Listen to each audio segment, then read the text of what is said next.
तो हम लोगों ने पिछले एपिसोड में देखा था कि जी10 और उसकी पलटी एक साथ एक पहाड़ पे आते हैं जहाँ पे जी10 किसी से कहता है कि बाहर आ जाओ, छुपने की जरूरत नहीं है। तो हम लोग देखते हैं कि साइड के पहाड़ से बहुत ही ज्यादा जबरदस्त एनर्जी निकलती है जो कि एक डिवाइन कोड एक्सपर्ट की थी, और साइड से ही एक बंदा बाहर निकलता है जिसने नाइन्थ डिसेपल के फादर को पकड़ रखा था। मोरोंघाई जैसे ही उस बंदे को देखता है तो वो उल्टी पलटी मार के वहाँ से भाग लेता है, लेकिन वो बंदा उसे कहता है भागने का कोई फायदा नहीं है और लेयर ऑफ एनर्जी का इस्तेमाल करते हुए उसे एक ही जगह पे ट्रैप कर लेता है। वहीं पे जी10 को समझ में आ जाता है कि यहाँ पे पीक फॉर्म कार्ड का इस्तेमाल करने का कोई फायदा नहीं है, नाइन्थ डिसेपल को ही इसे निपटने के लिए दिया जाए। ये बंदा इन दोनों से कहता है कि तुम लोग काफी ज्यादा लकी हो कि तुम लोग उस माउंटेन वाले ट्रैप से बच निकले, लेकिन इतने ज्यादा बदनसीब हो कि सीधा यहाँ पे आ गए। यहाँ पे मुझसे जीतने का कोई भी रास्ता नहीं है। हालांकि नाइन्थ डिसेपल काफी ज्यादा एक्साइटेड हो रही थी फाइट करने के लिए, लेकिन जी10 उसे रोक देता है ये कहते हुए कि तुम्हें बाद में मौके मिलेंगे। जी10 उस बंदे के सेक्ट वेक्ट का नाम भी बता देता है, जिससे वो बंदा काफी ज्यादा हैरान होता है और उसे ये समझ में आ जाता है कि जी10 कोई सिंपल ओल्ड मैन नहीं है। इसलिए वो जी10 से पूछता है कि तुम कौन हो भाई। जी10 जवाब में उसे कहता है कि तुम यहाँ पे रिवर्स ब्रीदिंग मेथड का इस्तेमाल कर रहे हो जो कि एसेंशियल एनर्जी को एब्जॉर्ब करता है, जो तुम्हारे हाथों से होते हुए सीधा तुम्हारे डाटियान के अंदर जाता है। ये मेथड भले ही आसान हो सीखना, लेकिन ये तुम्हारी बोन्स को बहुत ज्यादा ठंडा कर देता होगा और तुम पिछले 10 महीनों से बहुत ज्यादा पेन में होगे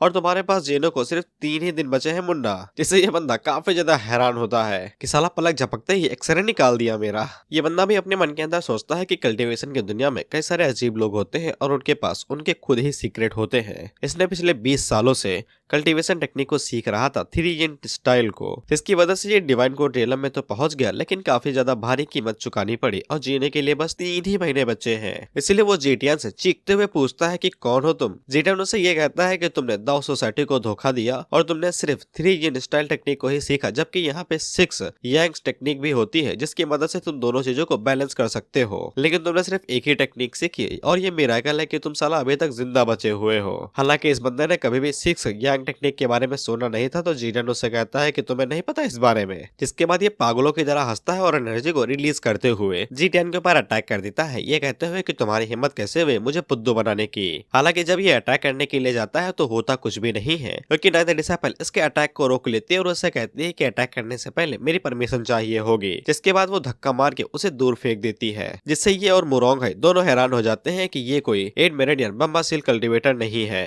नाइन्थ डिसेपल अपनी असली कल्टीवेशन को रिलीज करती है और जी10 से कहती है कि मुझे फाइट करनी है। जी10 से कहता है जाओ जाओ खेलो, मुझे न परेशान करो। जिसके बाद नाइन्थ डिसेपल उस बंदे से कहती है कि आजा, देर मत कर। हालांकि ये कहने के बाद वो खुद ही अटैक करती है और उस बंदे के मुंह के ऊपर इतनी जोर से किक मारती है कि वो उड़ते हुए डायरेक्ट जमीन पे जाके गिरता है और टप्पा खा के उछल जाता है। तो नाइन्थ डिसेपल दोबारा उसके ऊपर एक किक मारती है जिससे वो ऊपर जाता है। जिसके बाद नाइन्थ डिसेपल उससे ग्लू की तरह चिपक जाती है और वो जहाँ पे टप्पा खा के गिरता वहाँ पे वो उसे दोबारा मारती। वहीं पे मोरोंघाई का तो बड़ा सा मुंह खुल चुका था और जी10 कहता है कि इसके गुस्से को कंट्रोल कर पाना ना के बराबर है। एक बार अगर इसने चिंगारी पकड़ ली तो फिर ये सबको झुसला के रख देती है। फिर जी10 सी फैमिली के मास्टर के पास जाता है और उनसे पूछता है कि जिंदा हो भाई। वहीं पे मोरोंघाई जी10 से पूछता है कि अगर तुम्हारी ग्रैंड डॉटर इतनी ज्यादा शक्तिशाली है तो फिर तुम कमजोर होने का दिखावा क्यों करते हो। जी10 साफ कहता है ताकि अननेसेसरी अटेंशन ना खींच लो, और वो मन के अंदर सोचता है कि नाइन्थ डिसेपल काफी ज्यादा टाइम से बोर थी माउंटेन में रहते हुए, अब उसे यहाँ पे आके मौका मिल चुका है तो वो अपना सारा गुस्सा और फ्रस्ट्रेशन यहाँ पे निकाल रही है। और हम लोग पीछे देखते हैं तो नाइन्थ डिसेपल अभी तक उस बंदे को भाई धड़ाधड़ पी ले जा रही थी।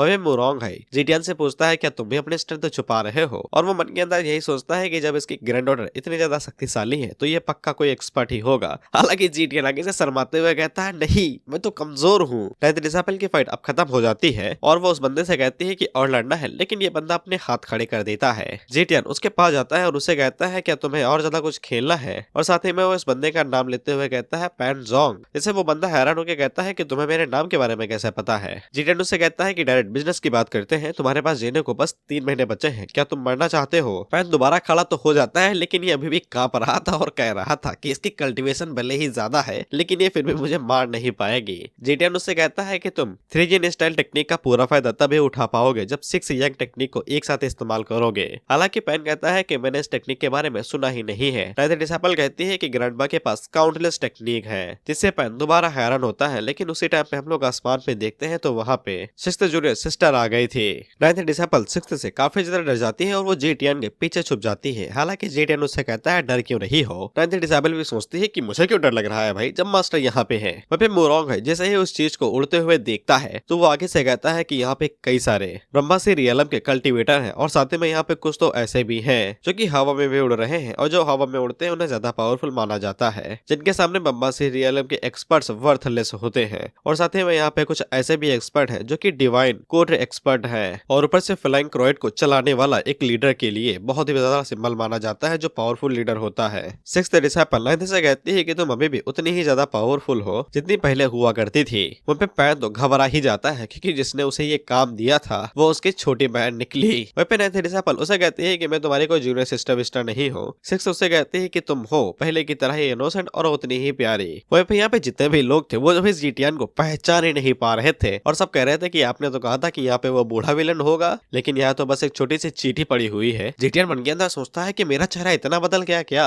मानता हूँ जवान दिख रहा है लेकिन तभी शकल तो वही है। सिक्स्थ डिसेबल बाहर निकलती है जिसका नाम टियानजिन है, और ये नासेंट डिवाइनिटी टेलीविजन रियलम पे है, और इसकी नफरत जीटियन के लिए 45% है। सिक्स्थ डिसेबल जीटियन से कहती है कि मास्टर आप ट्रैप में फंस ही गए, जिसके बाद हमें सिक्स्थ डिसेबल को दोबारा इंट्रोडक्शन दिया जाता है, और मुझे कुछ देने की जरूरत तो है नहीं, सब कुछ तो पता है तुम्हें। सिक्स्थ डिसेबल के मामले में मून पैलेस की मास्टर है, रूथलेस है, लोगों को मार वार देती है और सिर्फ जीटियन से हद से ज्यादा नफरत करती है। जीटियन के पास कोई भी रीजन नहीं है कि ये इतनी ज्यादा नफरत क्यों करती है और इसने माउंटेन को क्यों छोड़ा था, क्योंकि मेमोरीज जा चुकी है।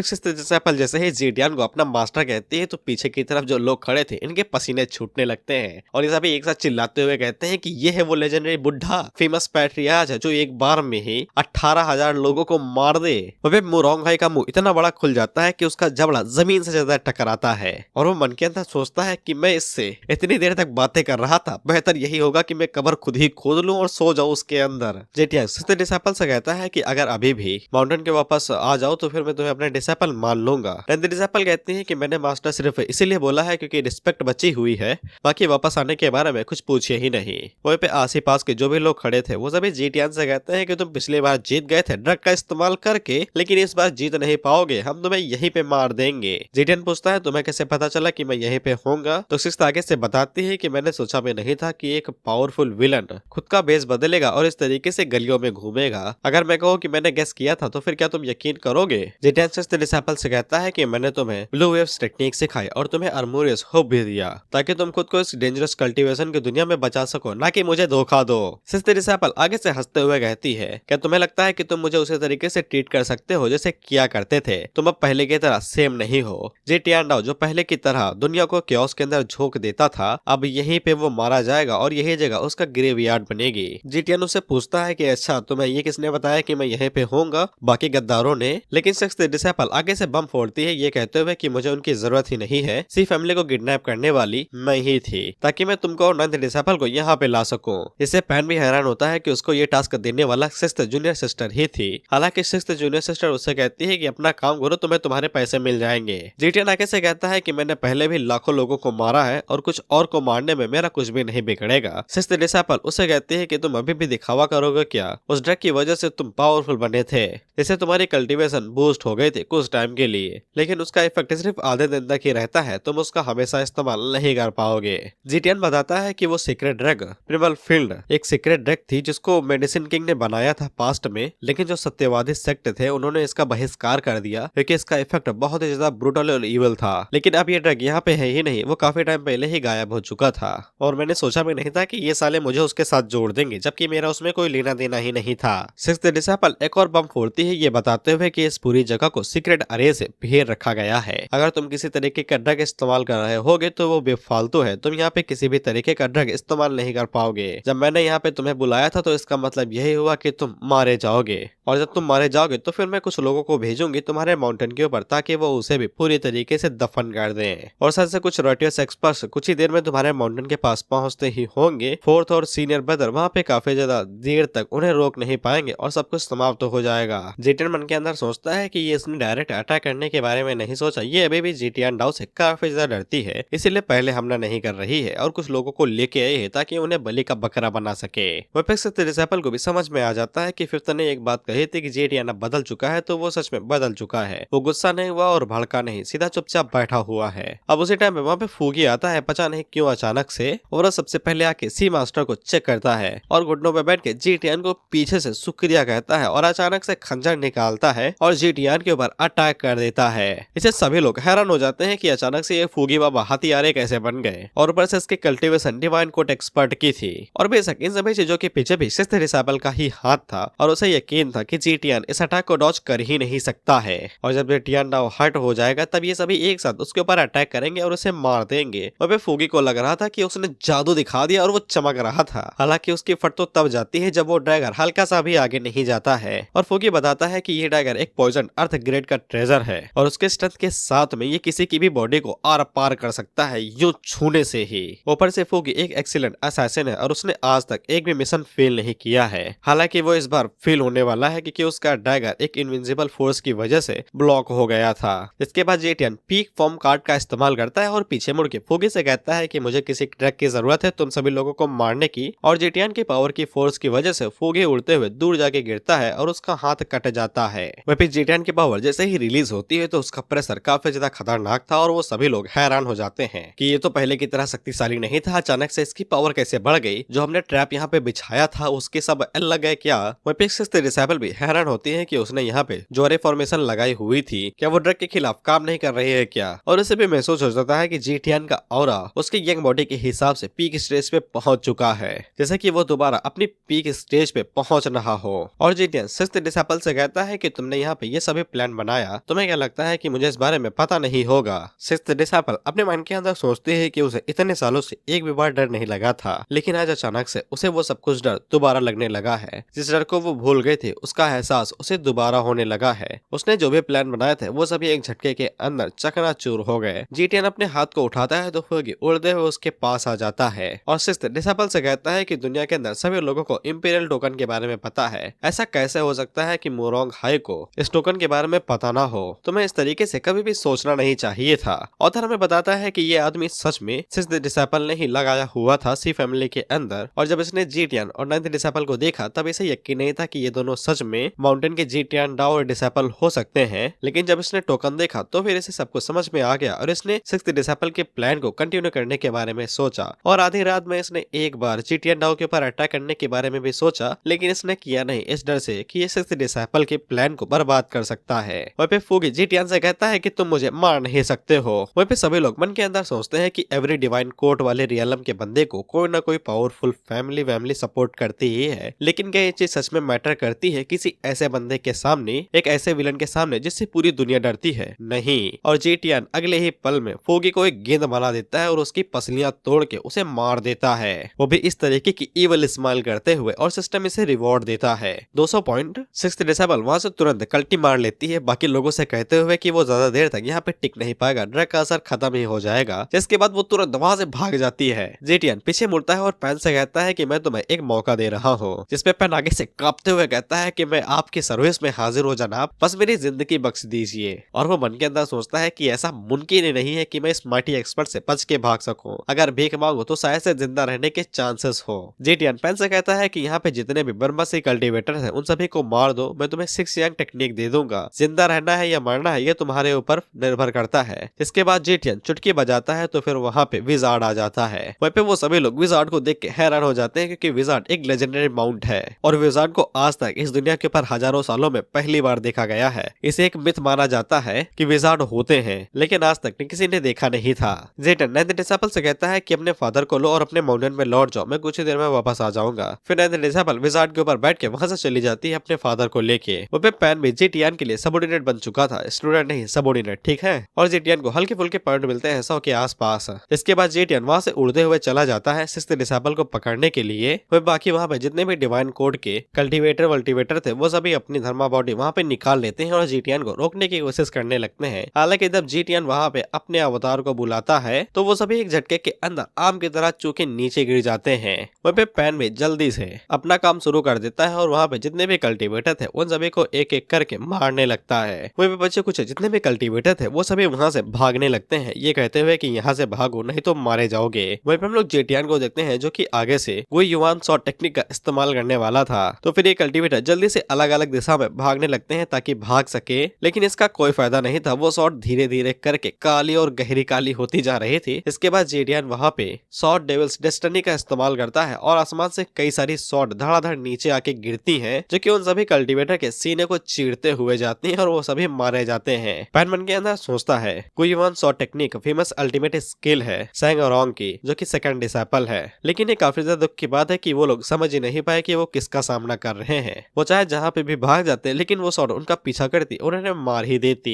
ब्लैक शॉट की बीम्स पानी की तरह बरसी और उन सभी के सीनों को चीरते हुए पार निकल गई। वह भी जेटियन को टोटल 3000 पॉइंट मिलते हैं उन सभी कल्टीवेटर्स को मारने के लिए। इसके बाद जेटियन वहाँ पे ग्रेट अवतार का सोल चेस इस्तेमाल करता है और तेजी के साथ सिक्स्थ डिसाइपल का पीछा करने लगता है। वहाँ पे हम लोग सिक्स्थ डिसाइपल को देखते हैं, जो बस यही सोच रहे थे कि अचानक से मास्टर इतना ज्यादा शक्तिशाली कैसे होगा कि वो अपनी पीक फॉर्म पे आ गए। हालांकि इसे पक्का यकीन था कि ये जेटियन को चकमा दे देगी, क्योंकि इसकी स्पीड बहुत ज्यादा हाई थी और ऊपर से जेटियन ने वहाँ पे धर्मा बॉडी का इस्तेमाल किया था, जो बहुत ज्यादा एनर्जी को कंज्यूम करता है। हालांकि जेटियन सट्ट से उसके पास आ जाता है और उससे कहता है कहाँ जा रही हो एविल डिसाइपल। तो सिक्स्थ डिसाइपल काफी ज्यादा हैरान हो जाती है। सिक्स्थ डिसाइपल जेटियन की धर्मा बॉडी को देख के हैरान हो जाती है कि ये 100 फीट ऊंचा है, 20 फीट चौड़ा है और ऊपर से इसके पास 8 नहीं 9 पत्तियां हैं, जो अभी अभी खिली हैं। और जेटियन वहाँ पे सबसे शुरुआत में ही सबसे पावरफुल टेक्निक का इस्तेमाल करता है फील्ड मॉक्स हैंड सील। तो फिर सिक्स्थ डिसाइपल आगे से एम्ब्रियोस हुक का इस्तेमाल करते हैं अटैक को डिफ्लेक्ट करने के लिए। जेटियन मन के अंदर सोचता है कि ये उन्हीं सभी हेवन ग्रेड्स वेपन में से एक है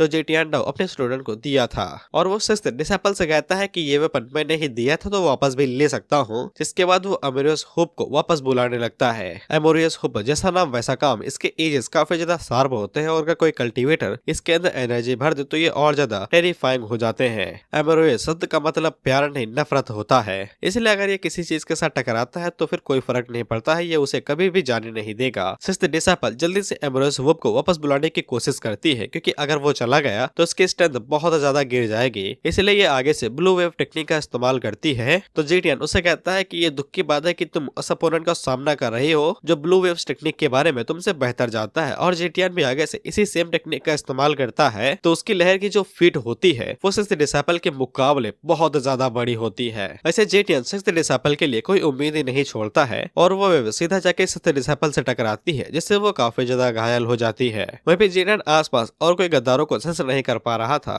और उसे यकीन नहीं हो रहा था कि सिक्स्थ डिसाइपल ने अकेले ही ये सब कुछ प्लान किया। इसके बाद जेटियन सिक्स्थ डिसाइपल के पास जाता है और उसे पकड़ लेता है, तो सिस्टम उसे 1000 रिवॉर्ड देता है। सिक्स्थ डिसाइपल जेटियन से पूछती है कि वो क्या चाहता है, तो जेटियन उसे कहता है कि मैंने तुम्हें जो कुछ भी दिया है वो सब कुछ मैं तुमसे लेने वाला हूँ। इसके बाद जेटियन उसके ऊपर अटैक करता है और उसके डार्टियन को डिस्ट्रॉय कर देता है, जिससे सिक्स्थ डिसाइपल अपनी सभी कल्टीवेशन को खो देती है। जेटियन बताता है कि सिक्स्थ डिसाइपल ने माउंटेन को ज्वाइन किया था और अपनी पूरी हिम्मत से और पूरी जिगर के साथ उसने बहुत ज्यादा मेहनत की थी। इसके बाद उसे ये कल्टीवेशन और स्टेटस मिला था, लेकिन अब इसका कोई फायदा नहीं है। उसके डार्टियन डिस्ट्रॉय होने के साथ ही सब कुछ जा चुका है। सिक्स्थ डिसाइपल की नफरत और ज्यादा बढ़ जाती है और वो जेटियन से कहती है अब क्या बचा है, मार दो मुझे। जेटियन को अभी भी समझ में नहीं आता है कि सिक्स्थ डिसाइपल उसके ऊपर इतने ज्यादा नाराज क्यों है। हालांकि जेटियन डाउ ने बहुत ज्यादा इन लोगों को मारा पीटा है और बहुत ज्यादा गुस्सा करता था, लेकिन उसने इतना ज्यादा कुछ नहीं किया है जिससे सिक्स्थ डिसाइपल इतनी ज्यादा नफरत करने लगे। जेटियन उसके ऊपर थप्पड़ मारता है और उससे कहता है बहुत जिद्दी हो तुम। सिक्स्थ डिसाइपल उससे कहते हैं कि मुझे टॉर्चर करो मार दो, और वो कहते हैं कि फोर्थ और थर्ड सीनियर ब्रदर वहां से बच के भाग नहीं पाएंगे, वो सभी मारे ही जाएंगे और ये उसकी गलती होगी। आज उसका माउंटेन यहाँ पे बचेगा ही नहीं।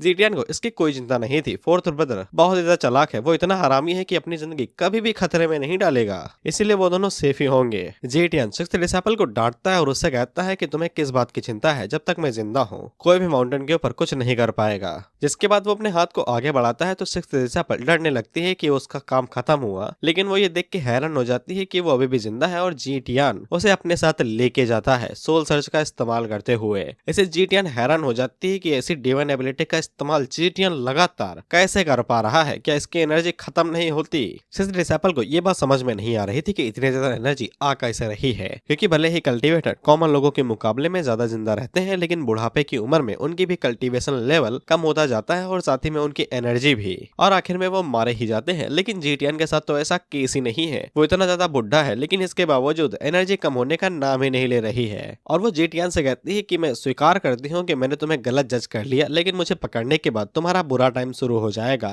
जेटियन उससे कहता है कि बस कह दिया, जिसके बाद वो और ज्यादा एनर्जी का इस्तेमाल करता है और स्यू से माउंटेन की तरफ आगे बढ़ने लगता है। अब इसी बीच हम लोग जंगल के कोने में 8th डिसेबल और 7th डिसेबल को देखते हैं, जहाँ पे 8th डिसेबल 7th को शुक्रिया कह रहा था उसे बचाने के लिए। 7th उससे पूछता है कि तुम हर बार तुम मेरा कहना मानते थे, आज अचानक से 6th सिस्टर के पास क्या करने लगे तुम? जिसपे 8 आगे से बताता है कि उसे नाइटमेयर आ रहे हैं कि मास्टर उसे पकड़ के दबादब उसकी खातिरदारी कर रहे हैं, इसलिए वो काफी ज्यादा डरा हुआ है। 7th डिसेबल उससे कहता है कि यार तुम तो बहुत ज्यादा कायर हो। 8th डिसेबल 7th से कहता है कि मैं अपनी टाइगर रेज गैंग को आपके ड्रैगन डार्क नेट के साथ जोड़ दूंगा, लेकिन 7th इसके लिए मना कर देता है। तो 8th आगे से डरते हुए बताता है कि मैंने मास्टर का अवतार देखा, अगर सीनियर सिस्टर उन्हें मेरे बारे में बता देती है तो मेरे लग जाएंगे। 7th आगे से कहता है कि 6th सीनियर सिस्टर को लगा कि उसने मास्टर के ट्रम्प कार्ड को ढूंढ लिया है, लेकिन वो फेल हो गई। 7th डिसेबल 8 से कहता है कि अब से तुम मून पैलेस के साथ कोई भी रिश्ता नहीं रखोगे। 8 पूछता है क्यों, तो 7th उसे बताता है कि यहाँ पे 6th सीनियर सिस्टर ने कई सारे यहाँ पे कल्टीवेटर्स को बुलाया था। तुम्हें क्या लगता है कि उन सभी कल्टीवेटर्स के पीछे वाली फोर्स कौन होगी? और ऊपर से सीनियर सिस्टर ने वहाँ पे जो भी अरे फॉर्मेशन बिछाए थे, मुझे पता चला कि उनमें से कुछ तो गड़बड़ थी, और मुझे ऐसा लगता है कि इन सभी चीजों के पीछे शायद से 5th सीनियर सिस्टर होगी। 7th यहाँ पे पैन के बारे में भी बात करता है, लेकिन हम लोग फुगी के बारे में करते हैं। फुगी का असली नाम सेन युआन है, जो कि जेड लेडी का एक एक्सपर्ट है, और जेड लेडी वेस्ट प्रिंसेस की छोटी बहन भी है जिसने एम्परर के साथ शादी की है, और उस प्रिंसेस को सेकंड सीनियर ब्रदर ने मारा, यानी सेकंड डिसेबल ने, और इसका इल्जाम भी जी टियान डाओ के ऊपर गया। रायता इसके डिसेबल पहला रहे हैं और नाम जी टियान का लग रहा है, और जी टियान ने आज जो कुछ भी किया है शायद से यान एम्परर को ये अच्छा न लगे और आखिर में वॉर भी शुरू हो सकती है, और इसलिए कई सारे लोगों को दिक्कत हो सकती है, क्योंकि कुछ लोगों को आपस में ही नफरत है। और जो यहाँ पे 15 डिवाइन कोड कल्टीवेटर्स आए थे वो सभी अलग अलग सेक्ट के थे, लेकिन उन सभी का रीजन ग्रेट यान ही था। और कई सालों पहले 3 सेक्ट के जो अर्थ ग्रेड वेपन थे उन सभी को जी टियान के हेवन ग्रेड वेपन ने डिस्ट्रॉय कर दिया था, और इसका बदला उन्हें आज तक कभी भी नहीं मिला। साथ ही में उनके एक्सपर्ट मारे गए थे। तुम्हें क्या लगता है कि वो लोग आगे क्या करेंगे? 8th पूछता है कि यह सभी चीजें भी 6th जूनियर सिस्टर के प्लान का ही हिस्सा थी। 7th आगे से कहता है अनफॉर्चुनेटली, यानी कि हाँ, लेकिन इसे कोई फर्क नहीं पड़ता है कि कितना ही षड्यंत्र रच लिया जाए, एब्सोल्यूट पावर के सामने सब कुछ बेहिसाब बेकार रहता है। अब हम लोग जी टियान को देखते हैं, जो कि 6th जूनियर सिस्टर को माउंटेन के ऊपर ले आता है, और तभी वहाँ पे 9th डिसेबल आती है। 6th डिसेबल कहती है कि मास्टर, मैंने कभी भी सोचा नहीं था कि तुम्हारे ये दर्शन भी देखने को मिलेंगे। तो 9th डिसेबल उससे कहती है कि मास्टर बूढ़े हो रहे हैं, क्या वो आराम भी नहीं कर सकते हैं? 6th डिसेबल जी टियान से कहती है कि तुम्हें इस समय माउंटेन वापस भाग जाना चाहिए। तुमने कहा था कि जब तक तुम जिंदा हो कोई भी माउंटेन के ऊपर हाथ नहीं उठाएगा, लेकिन ऐसा लगता है कि आज वो दिन यहाँ पे नहीं है। 6th डिसेबल भी जी टियान से यही कहती है कि फुगी लिटी जेट का सबऑर्डिनेट था, और ऊपर से जो 15 कल्टीवेटर यहाँ पे आए थे वो सभी ग्रेट यान की तरफ से थे, और वो जी टियान से कहती है कि अगर जी टियान उसे जाने नहीं देगा तो वो सभी उसके मून पैलेस के साथ हाथ मिला लेंगे और सभी एक साथ जाके उसके माउंटेन के ऊपर अटैक कर देंगे। 6th डिसेबल जी टियान से कहती है कि मेरे को जाने दो, मैं अभी भी मून पैलेस की ओनर हूँ। वहीं पे 9th डिसेबल उसे पूछती है कि तुम्हारी कल्टीवेशन का क्या हुआ, तो 6th बताती है कि वो डिस्ट्रॉय हो गई। तो 9th उससे कहती है कि अगर डिस्ट्रॉय हो गई हो तो फिर इतना क्यों मचल रही हो? 6th डिसेबल 9th को काफी ज्यादा भड़काने की कोशिश करती है जी टियान के खिलाफ में, लेकिन उसके ऊपर इसका कोई असर नहीं होता है, और वो कहती है कि तुम्हारे साथ ठीक ही हुआ, तुम्हारी कल्टीवेशन बेस डिस्ट्रॉय हो गई। 6th अपने मन के अंदर सोचती है कि साला मास्टर ने इसे कौन सी बूटी पिलाई है कि इतनी ज्यादा वफादार है। जिसके बाद वो 9th से कहती है कि देखो उस बुढ़े की तरफ, उसके कपड़े ऑर्डिनरी लग रहे हैं, मेरा यकीन करो उसे फाड़ी से धक्का मार दो। लेकिन 9th डिसेबल उसे फिर भी मना कर देती है, ये कहते हुए कि मैं गद्दार का कहना नहीं मानती।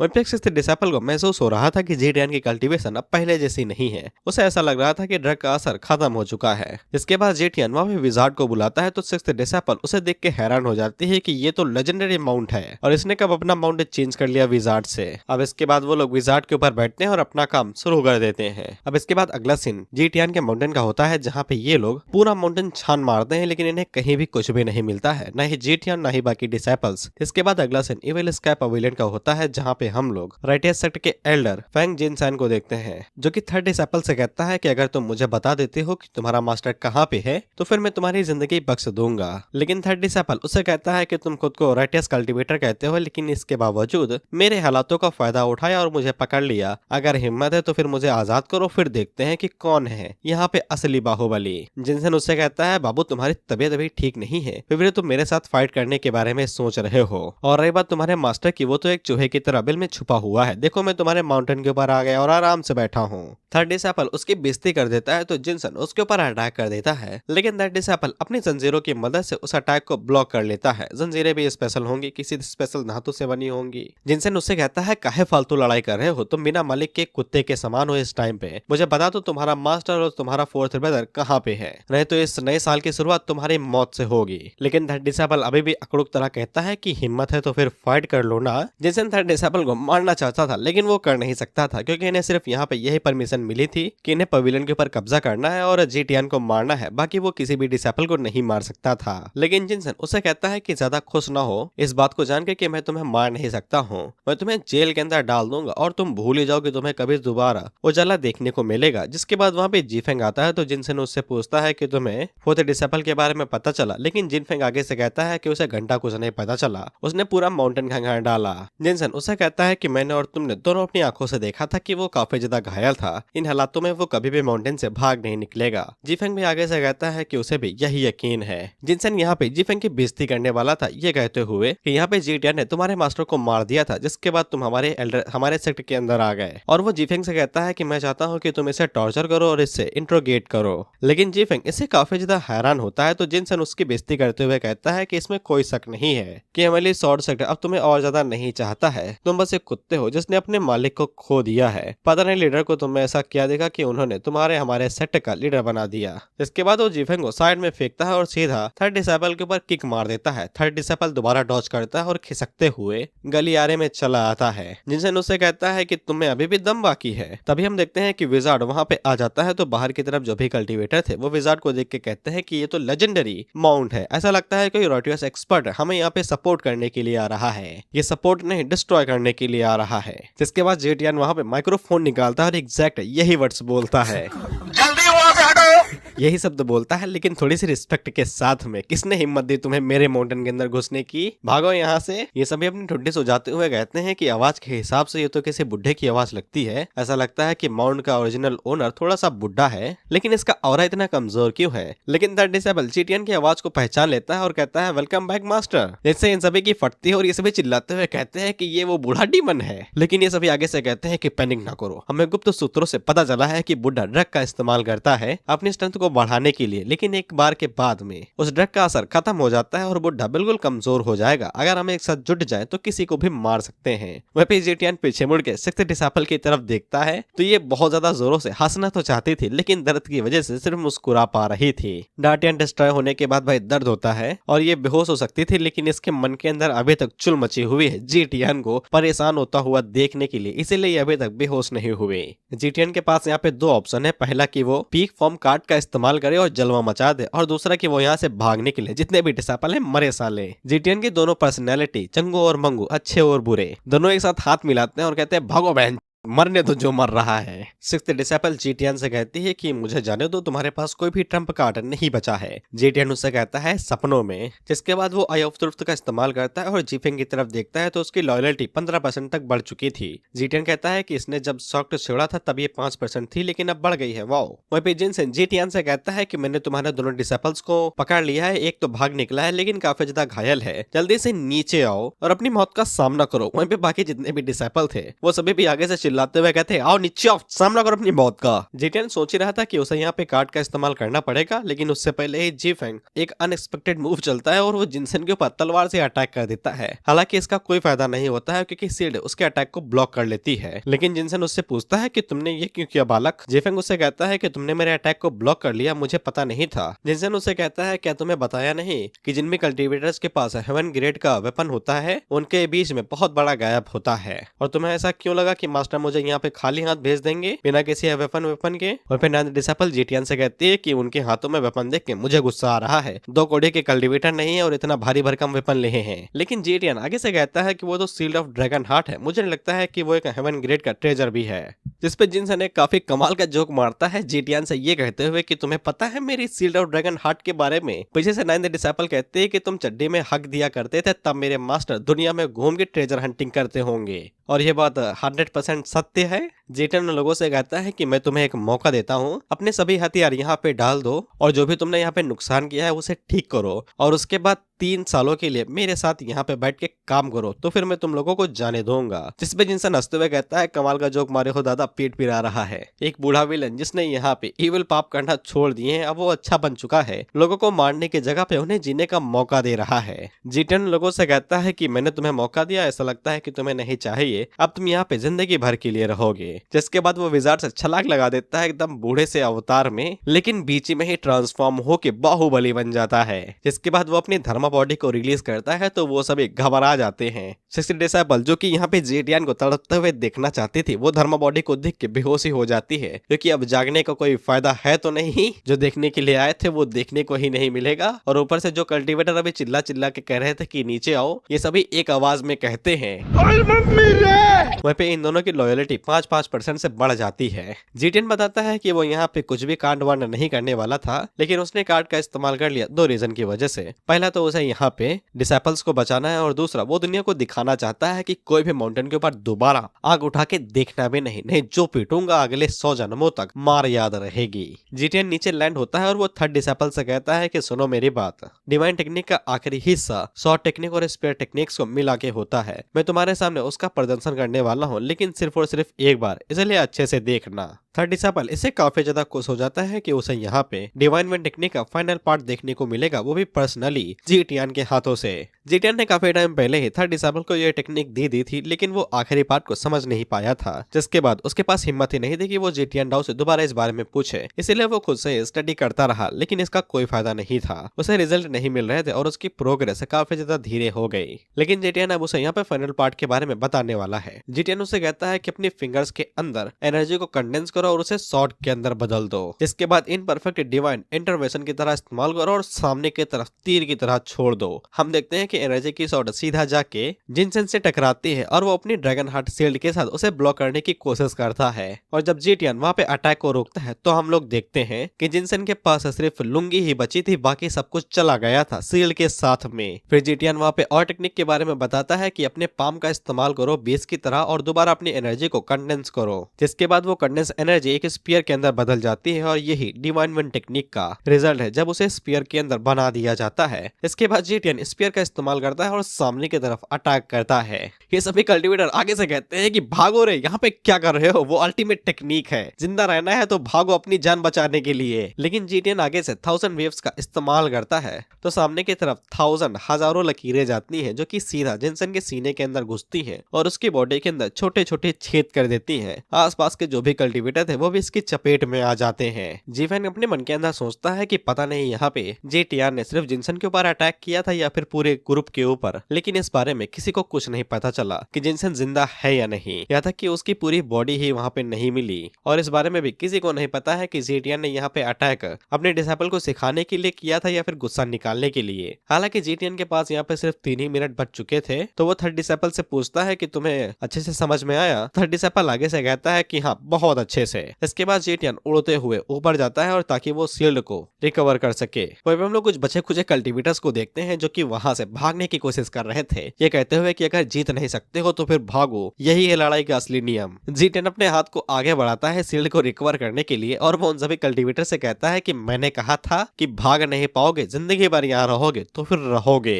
इसके बाद जेटियन वहाँ पे कोर को रिकवर करने के लिए हाथ लगाता है और अपनी एनर्जी को शील्ड के अंदर लगाने लगता है ताकि शील्ड फिक्स होने लगे। थर्ड डिसेबल हमें यहाँ पे शील्ड के बारे में बताता है कि शील्ड को कई सारे जनरेशन के सीनियर एक्सपर्ट्स ने मिलकर बनाया था। ये शील्ड बहुत ही ज्यादा अमाउंट में एनर्जी को कंज्यूम करती है और ऊपर से इसका काम करना वेदर और जियोग्राफिकल पोजीशन के ऊपर भी डिपेंड करता है। यहाँ तक कि फोर्थ और थर्ड डिसेबल को काफी ज्यादा मेहनत पड़ी थी और फिफ्थ डिसेबल को भी इस शील्ड को ठीक करने में और इन्हें 3 साल लग गए थे और एक इंसान को ठीक करने में कम से कम 10 साल लगेंगे। लेकिन अगर यहाँ पे जेटियन इस काम को करने वाला है तो वो बुढ़ा हो चुका है, क्या उसकी एनर्जी खत्म नहीं हो जाएगी? जेटियन आगे से बताता है कि उसके यहाँ पे 2 इंटेंशन है। पहला इंटेंशन तो ये है कि साला पीक कार्ड यहाँ पे खत्म हो रहा है और उसने इतने सारी मेहनत की है और ऊपर से ये कार्ड इतना ज्यादा मुश्किल से मिलता है, तो फिर वो उसको वेस्ट क्यों होने दे, वो इसका इस्तेमाल करके शील्ड को यहाँ पे रिपेयर कर सकता है। वहीं पे हम लोग देखते हैं कि शील्ड जैसे ही रिपेयर होती है तो चारों तरफ से जो कल्टीवेटर भाग रहे थे बेचारे अंदर ही फंस जाते हैं। जेटियन मन के अंदर सोचता है कि पीक एक्सपीरियंस कार्ड एक बग की तरह है, बिल्कुल अनलिमिटेड हेल्थ की तरह, चाहे जितना यूज करो कभी खत्म ही नहीं होगी। अब इसके बाद अगला सीन 25 मिनट के बाद का होता है और हम लोग कुछ कल्टीवेटर्स को देखते हैं जो कि कहते हैं क्या सुहावना दिन है।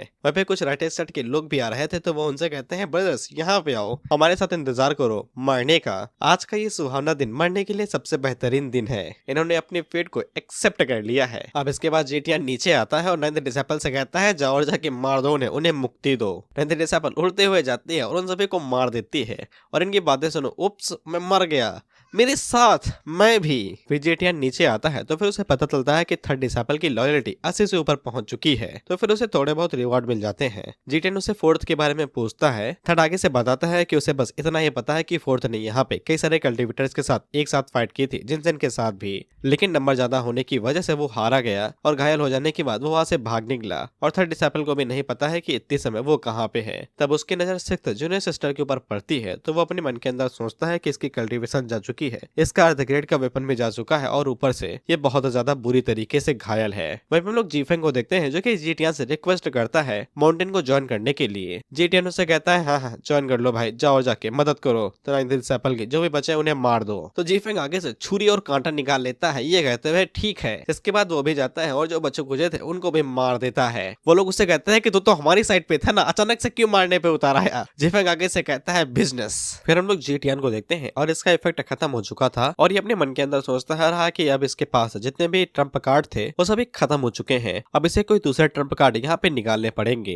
इसने सील्ड को तो यहाँ पे पूरी तरीके से रिकवर कर दिया है, लेकिन वो सिर्फ कुछ ही महीनों तक उसे प्रोटेक्ट करके रख सकता है अगर कोई बड़ा एक्सपर्ट अटैक करने के लिए आए। इसलिए जेटियान को यहाँ पे कुछ नए टाइप के ट्रम्प कार्ड्स को ढूंढ के बाहर निकालना पड़ेगा।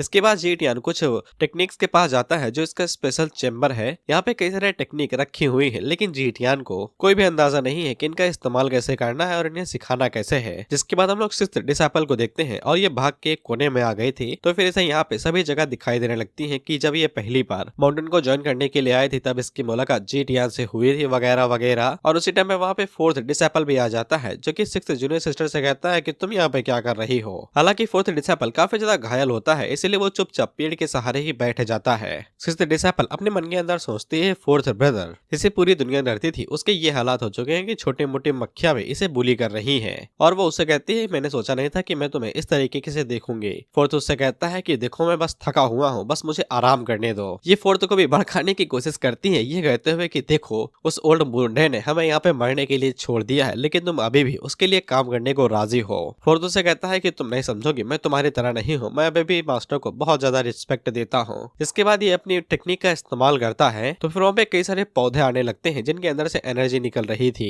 जैसे सिक्स्थ जूनियर डिसाइपल इस बात को समझ जाते हैं कि यहाँ पे फोर्थ डिसाइपल ने ब्लूवुड टेक्निक को मास्टर कर लिया है। ऐसा कहा जाता है कि ब्लूवुड टेक्निक काफी ज्यादा कमाल की होती है। इसकी एसेंस की वजह से जब कल्टीवेटर पीक पे होता है तब ये उन्हें दोबारा रिवाइव कर देती है और उन्हें नई जिंदगी देती है। जिसका मतलब ये है कि इस टेलीविजन के बाद में फोर्थ डिसाइपल भी सिक्स्थ डिसाइपल की तरह नासेंट डिवाइनेटेड टेलीविजन रियलम पे पहुंच जाएगा और एक एक्सपर्ट बन जाएगा। जिसको देख के सिक्स्थ डिसाइपल अपने मन के अंदर सोचते हैं कि ये बुढ़ा कब से इतना दयावान हो गया कि इस तरीके की टेक्निक फ्री में देने लगा। उसी टाइम पे वहाँ पे नाइन्थ डिसाइपल आती है जो कि सिक्स्थ से पूछती है कि मास्टर कहाँ पे है गद्दार। तो सिक्स्थ उसे अपने पास बुलाती है, लेकिन नाइन्थ उसे मना कर देती है। सिक्स्थ उससे पूछती है कि तुम मुझे बता सकती हो कि बुढ़ा आजकल क्या कर रहा है इन दिनों, लेकिन नाइन्थ उसे मना कर देती है। और उसी टाइम पे वहाँ पे थर्ड डिसाइपल आ जाता है जिसको देख के पता नहीं क्यों सिक्स्थ डिसाइपल हंसती है, शायद से उसके हालात के ऊपर कि वो घायल और जंजीरों से बंधा हुआ है। हालांकि जब थर्ड उसकी तरफ देखता है उससे पूछता है कि तुमने सेट को धोखा दिया, मास्टर को धोखा दिया और तुम्हारे हालात इतने ज्यादा बुरे हैं तब भी तुम क्यों हंस रही हो। जिसपे सिक्स्थ उससे कहती है कि इतना ज्यादा पाखंडी बनने की जरूरत नहीं है, क्या तुम भूल गए कि बुढ़ा हमें किस तरीके से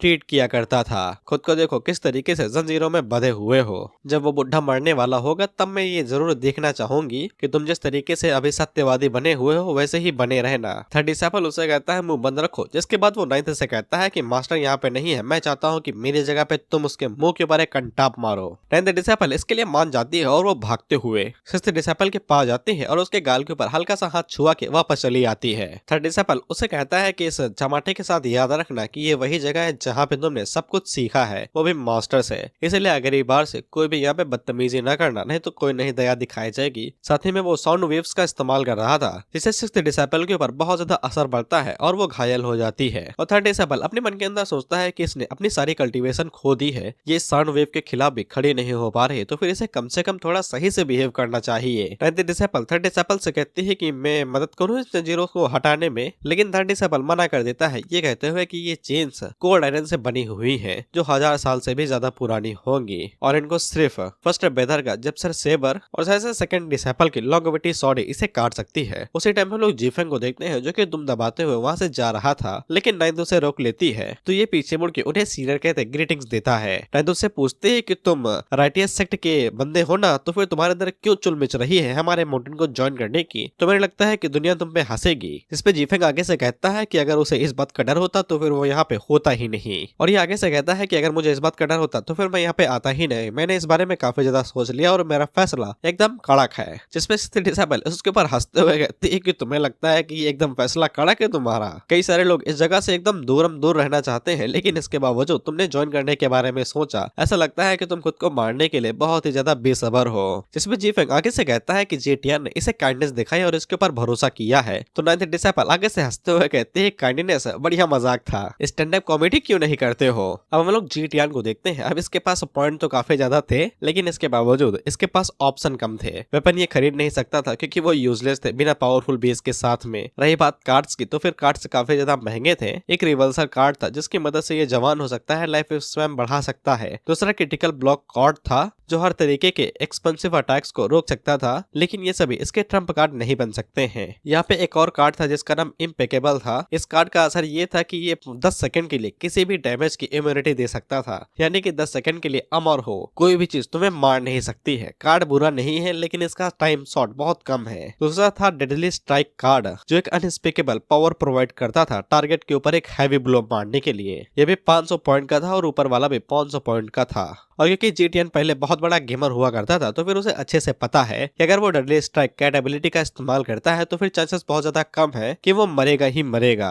इसलिए टियन अभी भी कंफ्यूज था कि उसे कार्ड को खरीदना चाहिए या नहीं चाहिए। इसके बाद वहाँ पे बाकी जितने भी कार्ड थे वो सभी डिफेंस कार्ड ही थे, जो कि डैमेज को सिर्फ 90% तक रोक सकते थे। और जेटियन की जो कल्टीवेशन है उस हिसाब से अगर उसे 10% का भी डैमेज लगता है तो वो डायरेक्ट स्वर्ग सिधार जाएगा। इसलिए डिफेंस कार्ड उसके लिए बिल्कुल यूजलेस थे। वहाँ पे बाकी भी और सारे कार्ड थे, लेकिन वहाँ पे क्वेश्चन मैन को बना हुआ था और न ही उनके बारे में कोई डिस्क्रिप्शन था, न ही प्राइस था। इसलिए टियन को कोई अंदाजा नहीं था कि सिस्टम उसके साथ क्या खेल रहा है, और उसे ऐसा लगता है कि सिस्टम उसे एक लाचार बुढ़ा बनाना चाहता है जो सिर्फ अटैक सहेगा, अटैक कभी भी नहीं कर पाएगा। क्योंकि सिस्टम उसे फाइटिंग टाइप कोई कार्ड ही नहीं दे रहा था, सिर्फ एक ही दिया था, डेडली स्ट्राइक कार्ड। उसकी भी गारंटी नहीं है कि पड़ेगा या नहीं पड़ेगा। जिसके बाद जेटियन वहाँ पे इम्पेकेबल कार्ड 3 खरीदता है और डेडली स्ट्राइक कार्ड 1, और वो मन के अंदर सोचता है कि अगर मैं इनका कॉम्बो बना के मारूं किसी के ऊपर तो फिर क्या अटैक पक्का लगेगा। इसके बाद जेटियन उन कार्ड्स को खरीद लेता है और बचे कुछ एक कार्ड्स की मदद से रिवल्सर कार्ड्स का इस्तेमाल करता है लाइफ ऑफ स्कन को बढ़ाने के लिए। इसके बाद वो बचे कुछ एक पैसों का इस्तेमाल करता है लकी ड्रॉ के लिए। इसके बाद अगला सीन निदर सेट का होता है,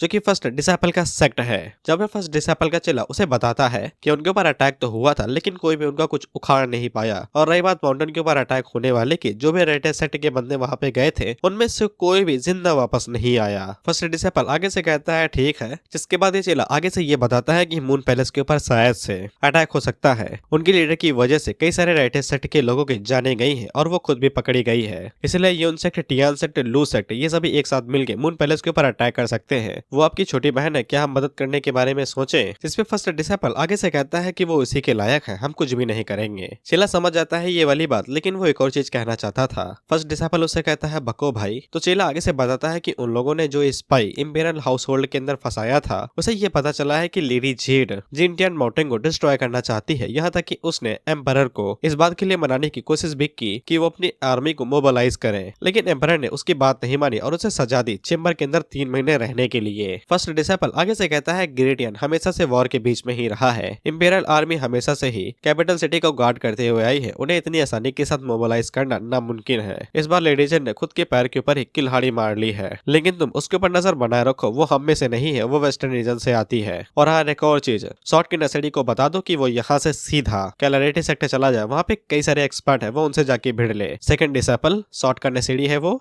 अब इसके बाद अगली सुबह इस माउंटेन से होती है जहाँ पे सभी लोग एक साथ जीटीएन से मिलने के लिए जाते हैं सुबह की रिपोर्टिंग देने के लिए, लेकिन जीटीएन की सभी किस्मत आग लगा के चली गई थी। बेचारे को एक भी लकी ड्रॉ के अंदर कोई चीज नहीं मिली, पॉइंट चले गए वो अलग, इसलिए ये डिप्रेशन में जा चुका था। नाइन्थ डिसेबल उससे पूछती है क्या हो गया, तो ये पीछे मुड़ के कहता है कुछ भी नहीं, लेकिन डार्क सर्कल सब कुछ कह रहे हैं बाबू। नाइन्थ डिसेबल आगे से कहते हैं गुस्सा मत करिए मास्टर, अगर अभी भी आप खुश नहीं है तो फिर मैं उन सभी हमला करने वालों की बॉडीज के पास जाके 4-5 चाकू और भोग सकती हूँ। लेकिन जीटीएन उससे कहता है नहीं नहीं रहने दो, और वो उनसे पूछता है फोर्थ डिसेबल कहाँ पे है। थर्ड डिसेबल फोर्थ के सिचुएशन के बारे में बताता है तो जीटीएन उसे कहता है ठीक है उसे वहीं पे रहने दो और उसे परेशान मत करना जब तक प्रोसेस पूरी नहीं हो जाती है। शायद से वो इस बार नासेंट डिवाइनिटी रियलम के अंदर जा सके। लेकिन सिक्स्थ डिसेबल इसमें भी ताना मारती है ये कहते हुए कि तुम पक्का रात में जाओगे उसके पास और उसे थप्पड़ मार के आओगे। जीटीएन नाइन्थ डिसेबल से कहता है कि इसे उठाओ और इसे पनिशमेंट दो, इसको उठाओ और बर्फीली गुफा के अंदर डाल दो 3-4 दिन के लिए, ठंडी हवा खाएगी तो दिमाग शांत होगा इसका। नाइन्थ डिसेबल सिक्स्थ को उठाती है और वहां से चले जाते हैं ठंडी गुफा की तरफ।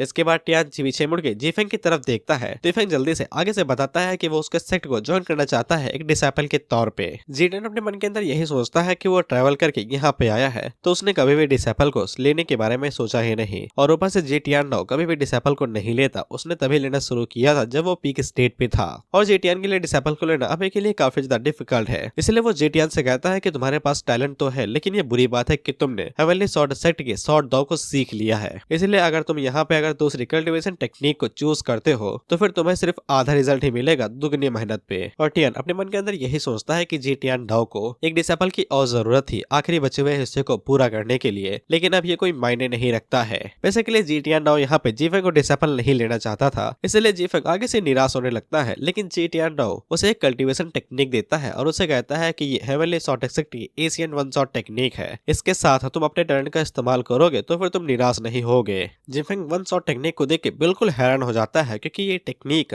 मास्टर के मास्टर हाथों सिखाई जाती है 1 by 1, लेकिन जीफेंग के मास्टर ने उसे कोई भी शॉर्ट टेक्निक सिखाई ही नहीं थी, भले ही वो रटे सेट के अंदर था। इसलिए उसके हाथ में जब ये शॉर्ट टेक्निक लगती है तो वो बहुत ज्यादा खुश हो जाता है और मन के अंदर सोचता है कि इसके साथ तो मैं दुनिया जीत लूंगा। हालांकि ये एक्सरसाइज बस पीटी ट्रेनिंग वाली चीजें थी, देख लो तुम खुद ही, लेकिन ये फिर भी अपना सर जीटीएन के सामने पटक देता है और उसे शुक्रिया कहता है। जीटीएन उसे कहता है कि तुम मेरे डिसेबल नहीं हो, तुम मुझे पवेलियन लॉर्ड कह सकते हो। यहाँ पे रहने के लिए कई सारी जगह है, लेकिन ईस्ट पवेलियन और साउथ पवेलियन को छोड़ के जहाँ चाहे वहाँ रह लो।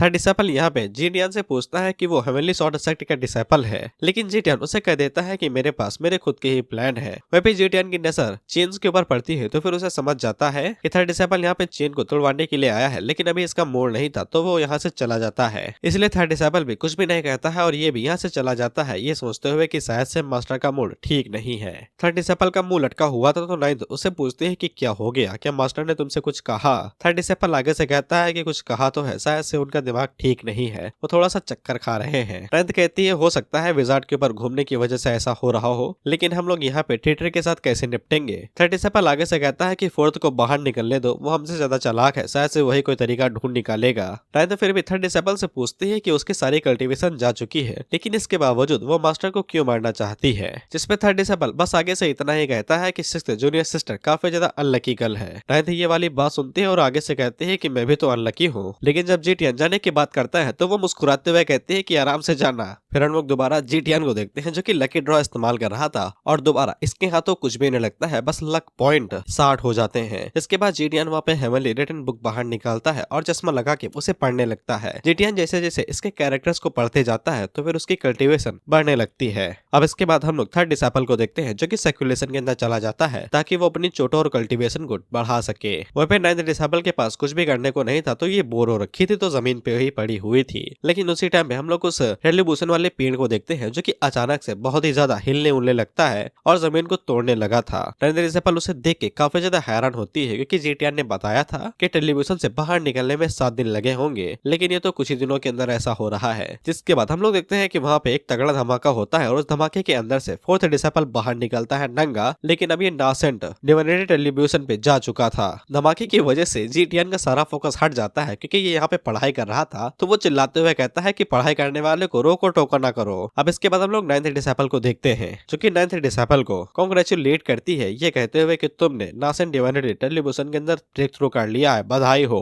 फोर्थ डिसेबल का ऑरा ना इस समय 7वें आसमान पे था, इसीलिए वो नाइन्थ डिसेबल से कहता है क्या तुम मेरे अवतार को देखना चाहती हो, मेरी धर्म धर्मा बॉडी को। हालांकि जब ये अपने अवतार को रिलीज करने वाला था तो तुमने देखा ही था कि जीटीएन ने वहां पे इनको गालियां दी थी कि भैया काहे शोर मचा रहे हो, पढ़ रहा हूँ मैं। तो उसकी साउंड वेव बाहर निकली थी, वही साउंड वेव यहाँ पे आती है जो कि फोर्थ के बैरियर को तोड़ते हुए अंदर जाके गिरती है। इसे इसका बैरियर टूट जाता है और धड़ाम से नीचे जाके गिरता है, धड़ाम से नीचे जाके गिरता है और अपना सर पटकते हुए जीटीएन से माफी मांगने लगता है। नंद उससे कहते हैं कि तुम तो अपना अवतार दिखाने वाले थे, क्या तुम घुटने पे क्यों बैठ गए। हालांकि फोर्थ को समझ में आ जाता है कि यहाँ पे शो ऑफ करने का कोई भी फायदा नहीं है, वो मरते मरते बचा है। इसके बाद फोर्थ नंद से पूछता है कि जब तक मैं टेलीविजन के अंदर था तब तक यहाँ पे क्या चल रहा था। तो फिर नंद उसे जो 4-5 दिनों में हुआ था इन सभी चीजों के बारे में बताने लगती है। फोर्थ डिसाइपल फैसला करता है कि वो सबसे पहले जाके सिक्स्थ जूनियर सिस्टर से जाके मिलेगा, इसके बाद वो बाकी इन्फॉर्मेशन को इकट्ठा करेगा क्योंकि वो शांति से अब बैठ नहीं सकता है। साथ ही में वो नाइन्थ डिसाइपल को भी कुछ काम देता है। इसके बाद वो भागते हुए सिक्स्थ डिसाइपल से मिलने के लिए जाने लगता है, लेकिन रास्ते के बीच में उसकी नजर जीफेंग के ऊपर पड़ती है। तो वो उसे पूछता है कि तुम्हें वो ना हेवनली सॉर्ड सेक्ट की तरफ से। तो जीफेंग पीछे मुड़ के उसे वेलकम करता है, लेकिन फोर्थ डिसाइपल उसे कहता है क्या तुम मेरे प्रैक्टिस टारगेट बनोगे। जिसके बाद वो अपनी धर्मा बॉडी को रिलीज करता है तो उसकी धर्मा बॉडी काफी ज्यादा छोटी थी। जीफेंग आगे से कहता है कि ये तो काफी छोटी है। फोर्थ डिसाइपल इससे ज्यादा गुस्सा हो जाता है और वो डायरेक्ट जीफेंग के ऊपर अटैक ही कर देता है। इससे जीफेंग वहीं पे बेहोश हो जाता है। खैर की फाइट तो नहीं दिखाई गई। जिसके बाद अगला सीन स्काई एविल पवेलियन का होता है, जहाँ पे हम लोग जीटीएन को देखते हैं और ये 3 दिनों तक लगातार हेवनली राइटिंग बुक को ही पढ़ रहा था। इसके बाद ये दोबारा खड़ा होता है और लकी ड्रॉ इस्तेमाल करता है, लेकिन इसके बावजूद इसे घंटा कुछ नहीं मिलता।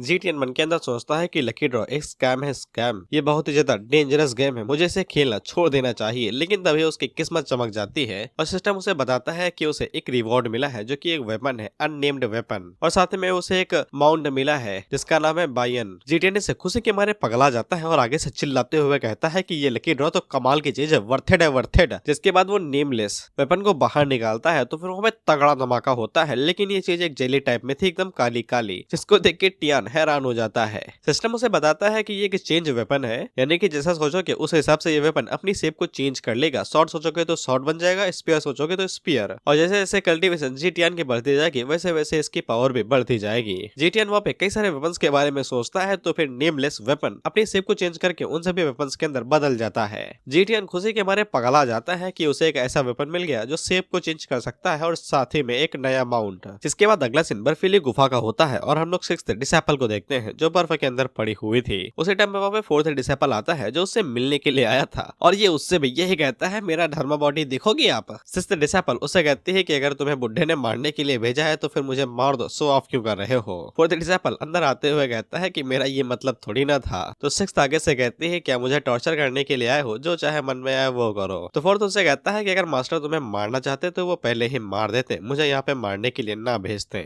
सिक्स्थ पूछती है तो फिर क्या करने के लिए आए हो। तो फोर्थ आगे से बताता है कि मिलने का दिल हुआ तो चला आया, क्योंकि मैं तुम्हें गुमराह होते हुए नहीं देख सकता हूँ। सिक्स्थ आगे से पूछती है कि गुमराह से तुम्हारा क्या मतलब है। फोर्थ सिक्स्थ डिसाइपल से पूछता है क्या तुम अभी भी उसी चीज से लेके मास्टर को नफरत करती हो। लेकिन सिक्स्थ डिसाइपल आगे से कोई भी बात नहीं करना चाहती थी। फोर्थ डिसाइपल बड़े प्यार से कहता है कि तुमसे पहले तो मैं यहाँ पे आके कुचला गया हूँ, तुम तो फिर भी मेरे मुकाबले में बहुत कम कुचली गई हो। सिक्स्थ डिसाइपल उसे कहती है कि तुम मेरे पीठ पीछे बुराई करते हो ना। लेकिन फोर्थ डिसाइपल उसे बताता है कि मास्टर अब पहले की तरह गुस्सैल नहीं है, काफी ज्यादा दयालु बन चुके हैं। लेकिन फोर्थ को यकीन नहीं था। लेकिन फोर्थ फिर भी उसे यही कहता है कि मेरी बात मानो, अब हम कुछ भी कांड करते हैं तो मास्टर उसे दिल पे नहीं लगाते हैं। लेकिन सिक्स्थ डिसाइपल आगे से कहती है लेकिन मैं लगाती हूँ, अगर वो बुढ़ा मरता नहीं है तो फिर मुझे चैन नहीं मिलेगा।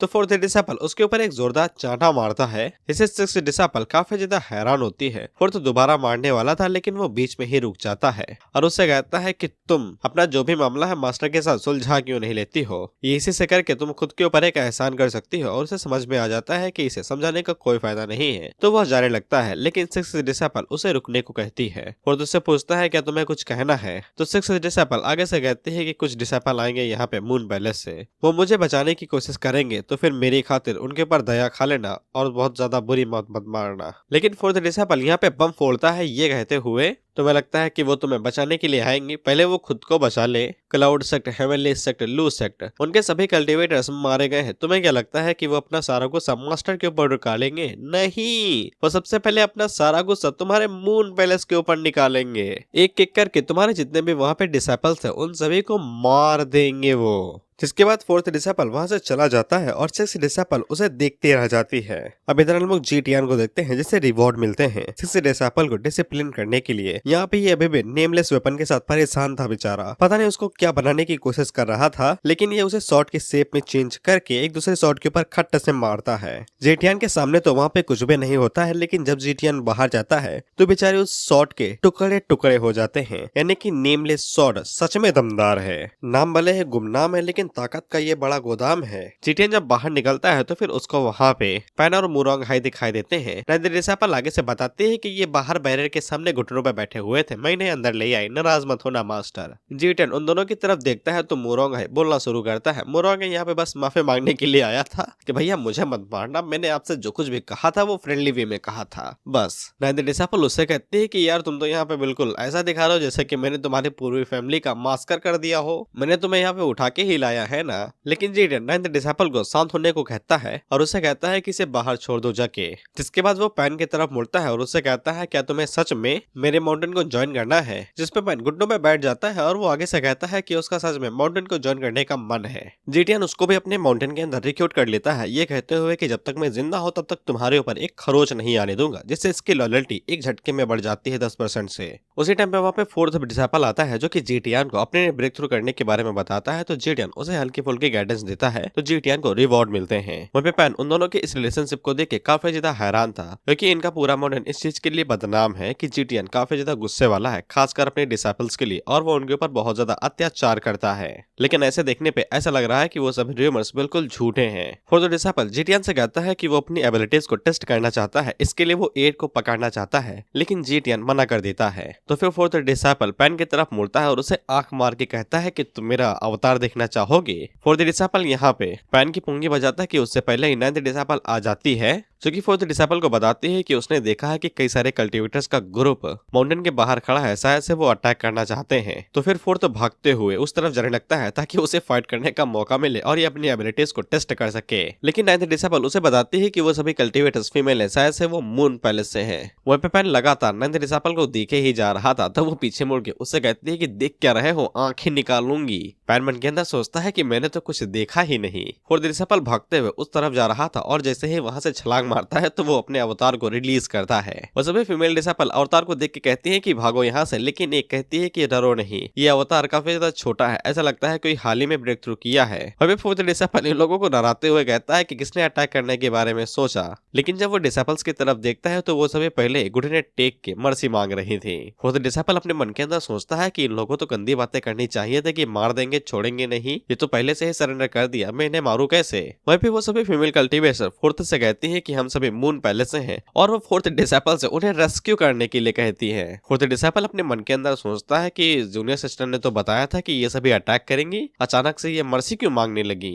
और ऊपर से हमें बचा लो, शरण में ले लो कह के। फोर्थ डिसेपल को मुद्दा समझ में आ जाता है कि इनके पीछे बाकी सेक्टर पड़े होंगे इन्हें मारने के लिए, इसलिए ये यहाँ पे आके मदद मांग रहे हैं। लेकिन जीटियांग पिग ऐसे ही थोड़ी ना किसी की मदद कर सकता है और ऊपर से इन सभी कल्टीवेटर्स की हालत काफी ज्यादा खराब है, ये काफी ज्यादा बुरी तरीके से घायल है, यहाँ तक कि सीधी खड़ी भी नहीं हो पा रही है। फोर्थ डिसेपल उन लोगों से कहता है कि तुम्हारे सीनियर सिस्टर ने मास्टर को मारने की कोशिश की थी, उस हिसाब से तो तुम्हें भी सजा मिलनी चाहिए, तुम्हारी हिम्मत कैसे हुई यहाँ पे आने की। लेकिन वो फीमेल डिसेपल फोर्थ से कहती है कि मास्टर के खातिर हमें कम से कम बचा लो। फोर्थ इससे हैरान होता है कि इन लोगों का मून पैलेस पहले ही डिस्ट्रॉय हो चुका है और इनके पास जाने के लिए कोई भी जगह नहीं है और वो इनको मदद कर देता है, ये कहते हुए कि मैं मदद नहीं कर रहा, इससे मेरा कोई लेना देना नहीं है। जिसके बाद वो दोबारा माउंटेन के अंदर चला जाता है और उसी टाइम पे वहाँ पे बाकी सभी कल्टीवेटर्स आ जाते हैं और ये वाले सभी कल्टीवेटर्स डीमन स्लेइंग सेक्ट से थे। वो सभी फीमेल डिसेपल डर के मारे कांप रही थी डीमन स्लेइंग सेक्ट को देख के और फोर्थ डिसेपल से रिक्वेस्ट करती है कि हमें अंदर जाने दो, हम कुछ भी करेंगे। फोर्थ डिसेपल इस चीज को देख के हैरान हो जाता है कि ये सभी फीमेल कल्टीवेटर बिना किसी सपोर्टर के बहुत ज्यादा यूजलेस है, बिल्कुल कचड़ा है और ऊपर से इन लोगों का शिकार यहाँ पे 3 सेक्टर नहीं कर रहे हैं, बल्कि ये तो डीमन स्लेइंग सेक्ट है जो पता नहीं कहां से एंट्री मार लिया। वहीं फोर्थ डिसेपल उनकी तरफ देखता है तो वो सभी डर के मारे कांप रही थी।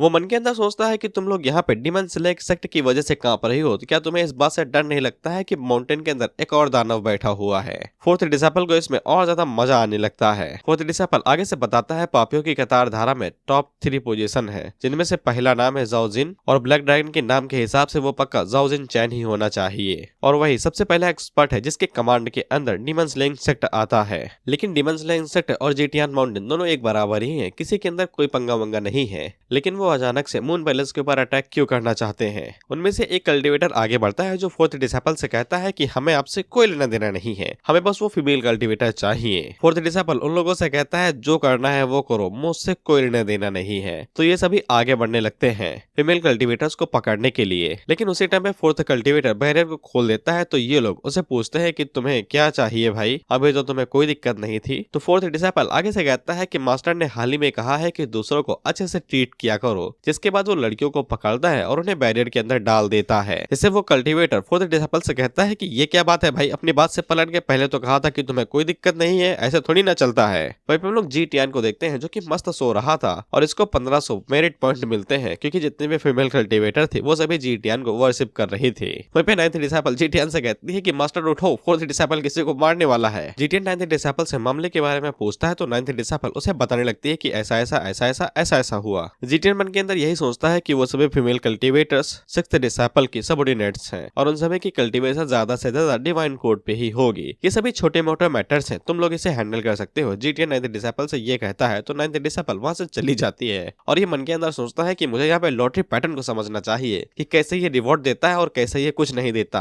अब फोर्थ डिसेपल इनके साथ बात ही कर रहा था कि उसी टाइम पे शिप के अंदर से कोई पावरफुल बंदा बाहर निकलता है जो कि फोर्थ डिसेपल से कहता है कि वो जीटियान से मिलना चाहता है। जीटियान को आवाज से ही पता चल जाता है कि बंदे के अंदर दम है क्योंकि साउंड वेव आ रही थी। लेकिन इसके बावजूद वो उसे कहता है क्या तुम्हें लगता है कि मास्टर किसी से भी मिल लेंगे? इसके बाद वो पीछे मुड़ जाता है और उन लोगों से कहता है कि मेरा मूड अच्छा है तो यहाँ से चले जाओ। लेकिन उसी टाइम पे जीटियान को काफी ज्यादा पावरफुल फोर्स महसूस होती है क्योंकि उस बंदे ने वहां पे अपने अवतार को रिलीज कर दिया था और वो फोर्थ डिसेपल से कहता है कि आप मैं क्वालिफाइड हूँ तुम्हारे मास्टर से मिलने के लिए। फोर्थ डिसेपल यही सोचता है कि अवतार के पास 4 पत्तियां और ऊपर से ये 500 मीटर लंबा है, सॉरी 5 मीटर्स, और इतने पावरफुल अपोनेंट के खिलाफ सिर्फ फर्स्ट एंड सेकंड ब्रदर ही जीत सकते हैं। और ये दुख की बात है कि वो दोनों पहले ही माउंटेन से जा चुके हैं। इसलिए फोर्थ डिसेपल उसे कहता है कि देखो अगर पावर का शो ऑफ करने के लिए आए हो तो फिर गलत जगह पे आए हो, चले जाओ यहाँ से। लेकिन वो काफी ज्यादा समझदार बंदा था इसलिए वो अपनी पूरी आर्मी को वापस भेज देता है और सिर्फ खुद ही यहीं पे रुकता है और फोर्थ से कहता है कि वो सच में मास्टर से मिलना चाहता है और ये उसकी सिंसियरिटी है। अब उसी टाइम में वहाँ पे नाइन्थ डिसेपल आती है जो कि ऑर्डर देने के लिए आई थी। लेकिन वो बंदा नाइन्थ को देख के कहता है कि आप तो मिस नाइन है, आप काफी ज्यादा फेमस है।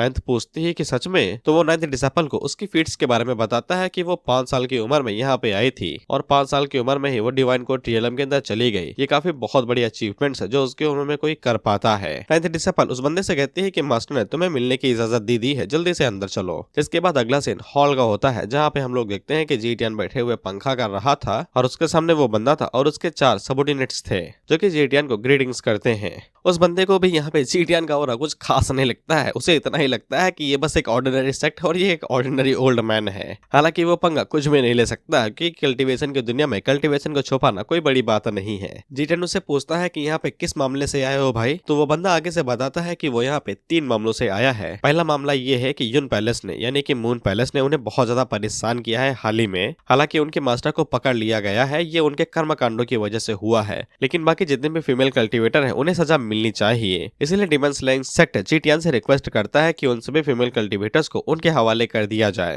लेकिन थर्ड डिसेपल आगे से कहता है कि मून पैलेस को यहाँ के गद्दार ने बनाया था, अगर उन्हें पनिशमेंट मिलनी चाहिए तो फिर हम देंगे, तुम नहीं। जिसपे वो बंदा कहता है कि तीसरे की बात में दम है। जिसके बाद वो दूसरे मुद्दे की बात करता है ये कहते हुए कि हाल ही में उनके सेट को एक नए बंदे ने ज्वाइन किया है जिसका नाम पैन है। वो पहले हमारे सेट का बच्चा हुआ करता था लेकिन उसने हमें धोखा दे दिया और ये बात हमें हजम नहीं हो रही है। इसने कहा था कि ये हमारे डीमन स्लेइंग सेक्ट को ज्वाइन करेगा लेकिन इसने धोखा दे दिया और ऊपर से ये एक स्लेव है लोली फैमिली का, ये वर्दी नहीं है तुम्हारे लोगों के सेक्ट के लिए। थर्ड डिसेपल को गुस्सा आ रहा था लेकिन जीटियान उस बंदे से कहता है कंटिन्यू करो। तो वो बंदा आगे से कहता है कि अगर ये तीसरा मामला अगर तुम हाँ कह देते हो इसके लिए तो बाकी 2 चीजें माफ हो जाएंगी। और वो बंदा आगे से कहता है डीमन स्लेइंग सेक्ट को काफी ज्यादा बेइज्जत किया जाता है बाकी सभी ट्रेटियस सेक्ट की वजह से और डीमन स्केप पवेलियन का भी वही हाल है। अगर वो दोनों एक साथ हाथ मिला लेते हैं तो उनकी ताकत बहुत ज्यादा बढ़ जाएगी, जिसके बाद राटियस सेक्ट वाले उन्हें उंगली करने के बारे में कभी भी नहीं सोचेंगे। लेकिन थर्ड डिसेपल ये वाली बात सुन के और ज्यादा गुस्सा हो जाता है और इसके लिए साफ मना कर देता है, ये कहते हुए कि तुम्हारे पास क्वालिफिकेशन नहीं है, तुम्हारा सेक्ट काफी ज्यादा लो स्टेटस वाला है, तुम्हारी हिम्मत कैसे हुई डीमन स्केप पवेलियन के साथ हाथ मिलाने की ये बात करने की भी। जिनचैन इसके लिए माफी मांगता है, इसका नाम जिनचैन है। वह फोर्थ डिसेपल में जिनचैन से कहता है कि मुझे तुमसे बात करनी है, जिसके लिए जिनचैन मान लेता है। अब फोर्थ यहाँ पे जिनचैन की सभी बातों को थोड़ा सा काट पीट के उसके खिलाफ ही मोड़ने वाला था। पहला मैटर कि मून पैलेस का जो ओनर है वो हमारे 6th जूनियर सिस्टर है, और अगर कुत्ता काटता है इसका इल्जाम मालिक के ऊपर नहीं लगता है, ये बात तुम भी मानते हो ना। जिसके लिए जिनचैन हाँ कहता है। इसके बाद पैन वाला मामला कि उसने जैसे ही माउंटेन को ज्वाइन कर लिया तो फिर वो माउंटेन का मेंबर माना जाता है, इसीलिए पहले जितने भी विवाद उसके साथ हुए हैं अब उनको पकड़ के रखने का कोई भी फायदा नहीं है। लेकिन अगर तुम्हारे अंदर फिर भी चुल है और तुम उसके लिए परेशानी खड़ी करना चाहते हो तो फिर इसका मतलब ये हुआ कि तुम डीमन स्काइपर विलन के लिए भी परेशानी खड़ी कर रहे हो, जिसके लिए जिचन हाँ कहता है। जिसके बाद तीसरा मामला कि हाथ मिला लो, तो फोर्थ डिसाइपल उसे कहता है कि इसके लिए तुम लोग क्वालिफाइड नहीं हो, लेकिन जिनचैन इसके लिए हाँ नहीं कहता है और वो उसके एक्सप्लेनेशन ये देता है कि पहले डीमन स्काइपर विलन ताकतवर हुआ करता था और ये नेचुरल था कि हम लोग उसके लायक नहीं है, लेकिन समय बदलता है और इस समय डीमन स्काइपर विलन की पावर हमेशा गिरती ही जा रही है और हमारा डीमन स्लेइंग सेक्टर लगातार ताकतवर होते ही जा रहा है। और इसके अलावा अगर एक और दोस्त हो तो फिर ये बहुत ज्यादा अच्छा रहेगा एक एनिमी होने से। जीटियन जिनचैन से कहता है कि बात में तो दम है, जिससे फोर्थ डिसाइपल हैरान होती है कि मास्टर तो पहले गुस्सैल हुआ करते थे, कैसे एक लोली सेक्टर का बंदा यहाँ पे आके इस तरीके से बात करे और मास्टर गुस्सा नहीं हुए। फिर जीटियन जिनचैन से कहता है क्या तुम्हें पता है कि मैंने तुम्हें यहाँ पे आने के लिए क्यों कहा। जिनचैन आगे से कहता है शायद से आपको पता लग गया होगा कि मैं यहाँ पे किस लिए आया था। जिसमें जीटियन उसे कहता है कि तुम यहाँ पे प्रैक्टिस करते हो डिमोनिक दायन को ना, ये एक इस तरीके का ट्री है जिसमें तना नहीं होता है, मुहावरा है यार। जीटियन से आगे ये कहता है कि इस तरीके की डिमोनिक दायन कल्टीवेशन काफी ज्यादा रेयर होती है और ऐसा कहा जाता है कि इसे सिर्फ अकेला वही प्रैक्टिस कर सकता है जिसने एनलाइटमेंट को अचीव किया हो सवर्ट रिवोल्यूशन के अंदर। जिनचैन आगे से कहता है कि ये बात बिल्कुल सही है कि वो यहाँ पे डिमोनिक दायन कल्टीवेशन को कल्टीवेट करता है 100 सालों से भी ज्यादा, और इसकी मदद से वो टॉप 3 के अंदर आ चुका है पापियों की कतार धारा के अंदर। जीटियन से कहता है बुरा नहीं है बुरा नहीं है, जैसे थर्ड और फोर्थ काफी ज्यादा हैरान होते हैं कि जिनचैन यहाँ पे इतना ज्यादा बवाल मचा रहा है, लेकिन इसके बावजूद जीटियन को गुस्सा नहीं आ रहा है। इसलिए थर्ड डिसाइपल डायरेक्ट जिनचैन के ऊपर अटैक कर देता है, ये कहते हुए कि मुझे जरा एक्सपीरियंस करने दो तुमने क्या सीखा है। जिनचैन इसके लिए मान जाता है, जिसके बाद वो दोनों ही एक दूसरे के साथ फाइट करने लगते हैं। थर्ड डिसाइपल आगे से कहती है कि अगर ये दोनों ऐसे ही लड़ते रहे तो पूरा का पूरा मेन हॉल ही डिस्ट्रॉय हो जाएगा। जीटियन आगे से कहता है कि लड़ने दो उन्हें। वहीं पे ये दोनों भी उनकी पावर को देख के हैरान हो चुके थे। पैन आगे से कहता है कि ये एक तरह का प्रदर्शन है जो वो अपनी स्किल का यहाँ पे दिखा रहे हैं एक दूसरे के खिलाफ। थर्ड डिसाइपल आगे से अपनी चेंस का इस्तेमाल करता है फाइट करने के लिए, लेकिन जिनचैन को इससे कोई ज्यादा परेशानी नहीं हो रही थी और वो उसे कहता है कि तुम घायल हो, इसके बावजूद तुम अपनी स्ट्रेंथ दिखा रहे हो, ये सच में कमाल की बात है। जीटियन को भी अच्छे से पता था कि इतने समय थर्ड डिसाइपल डिसएडवांटेज के अंदर है क्योंकि उसने अभी तक प्रिमोर्डियल स्पिरिट रिवोल्यूशन के अंदर ब्रेक थ्रू नहीं किया है। हालांकि बस उसे ब्रेक थ्रू करने में ज्यादा टाइम नहीं लगेगा, लेकिन वो फिर भी पीछे है, इसलिए जिनचैन के सामने वो कमजोर पड़ेगा। नाइन्थ डिसाइपल आगे से कहती है देखो वो हैंड प्रिंट का इस्तेमाल कर रहा है, तो हम लोग जिनचैन को देखते हैं जो कि आगे से हैंड प्रिंट का इस्तेमाल कर रहा था। ये उसके कल्टीवेशन के अंदर पावरफुल मूव माना जाता है और जैसे ही हैंड प्रिंट वहां पे आता है तो फिर थर्ड डिसाइपल की पावर धीरे धीरे करके कमजोर होने लगती है और ऊपर से थर्ड डिसाइपल के हाथों में चेन भी बंधी हुई है, तो इससे और ज्यादा उसे डिसएडवांटेज मिल रहा है। वहीं पे नाइन्थ डिसाइपल उससे कह रहे थे कि मार दो ना, दिखा दो कि हम लोग कितने ताकतवर है। थर्ड डिसाइपल को इससे और ज्यादा परेशानी होने लगती है क्योंकि हैंड प्रिंट उसे ज्यादा ब्लॉक कर रहे थे और उसके अटैक को जिनचैन के पास पहुंचने ही नहीं दे रहे थे।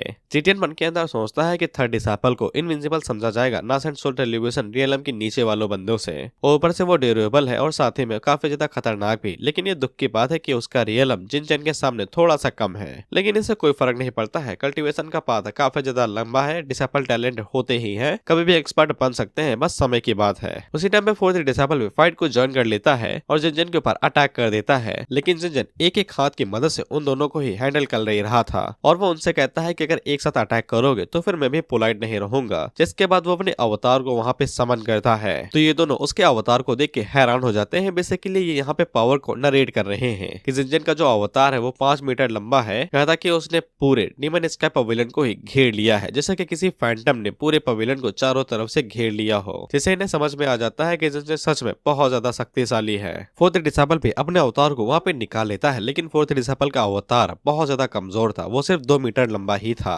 इसलिए फोर्थ डिसाइपल को काफी ज्यादा परेशानी हो रही थी जिनटियन के अटैक्स को ब्लॉक करने में, और वो धीरे धीरे करके कमजोर पड़ने लगता है, उसके हाथ नम पड़ने लगते हैं। वहीं पे जिनचैन उन लोगों से कहता है कि आज तुम सभी लोग डीमन सेक्ट को ज्वाइन करके ही रहोगे, तो वो दोनों एक साथ कहते हैं कि तुम्हारे सपने में। जिसके बाद थर्ड डिसाइपल दोबारा जिनचैन के ऊपर अटैक कर देता है। जीटियन बताता है कि थर्ड डिसाइपल बहुत ही ज्यादा गुस्से वाला है और उसका टेम्पर बहुत ज्यादा हाई है। वो ज्यादातर जीटियन के सामने और बाकी बड़े भाइयों के सामने ही शांत रहता है, बाकी वो हमेशा रैकलेसपना ही दिखाता है। वहीं पे थर्ड डिसाइपल इस बार अपनी वाइटलिटी को चेन्स के अंदर फ्यूज करता है, जिसकी मदद मदद से वो जिनचन के ऊपर अटैक करने की कोशिश करता है, लेकिन फिर भी कल्टीवेशन में गैप होने की वजह से ये चीज भी ज्यादा कुछ कर नहीं पा रही थी। यहाँ पे ये बस फालतू की फाइट करते रहते हैं और जिनचन इन सभी के अटैक्स को ब्लॉक करते जा रहा था। जीटन को इस फाइट से ये भी अंदाजा लग जाएगा कि उसके डिसेपल्स की ताकत कितनी है और उनकी कल्टीवेशन कहाँ पे है, और साथ ही में उसे ये भी पता चल जाएगा कि बाहर के जो डेमोनिक सॉर्ड सेक्ट हैं उनकी पावर क्या है। हालांकि जो रोटेस कल्टीवेटर होते हैं उनका बस एक ही मानना है कि जीटीएन जैसे जी रहा है जीने दो, कभी तो बुढ़ा होगा, मरेगा तो मरेगा ही ना,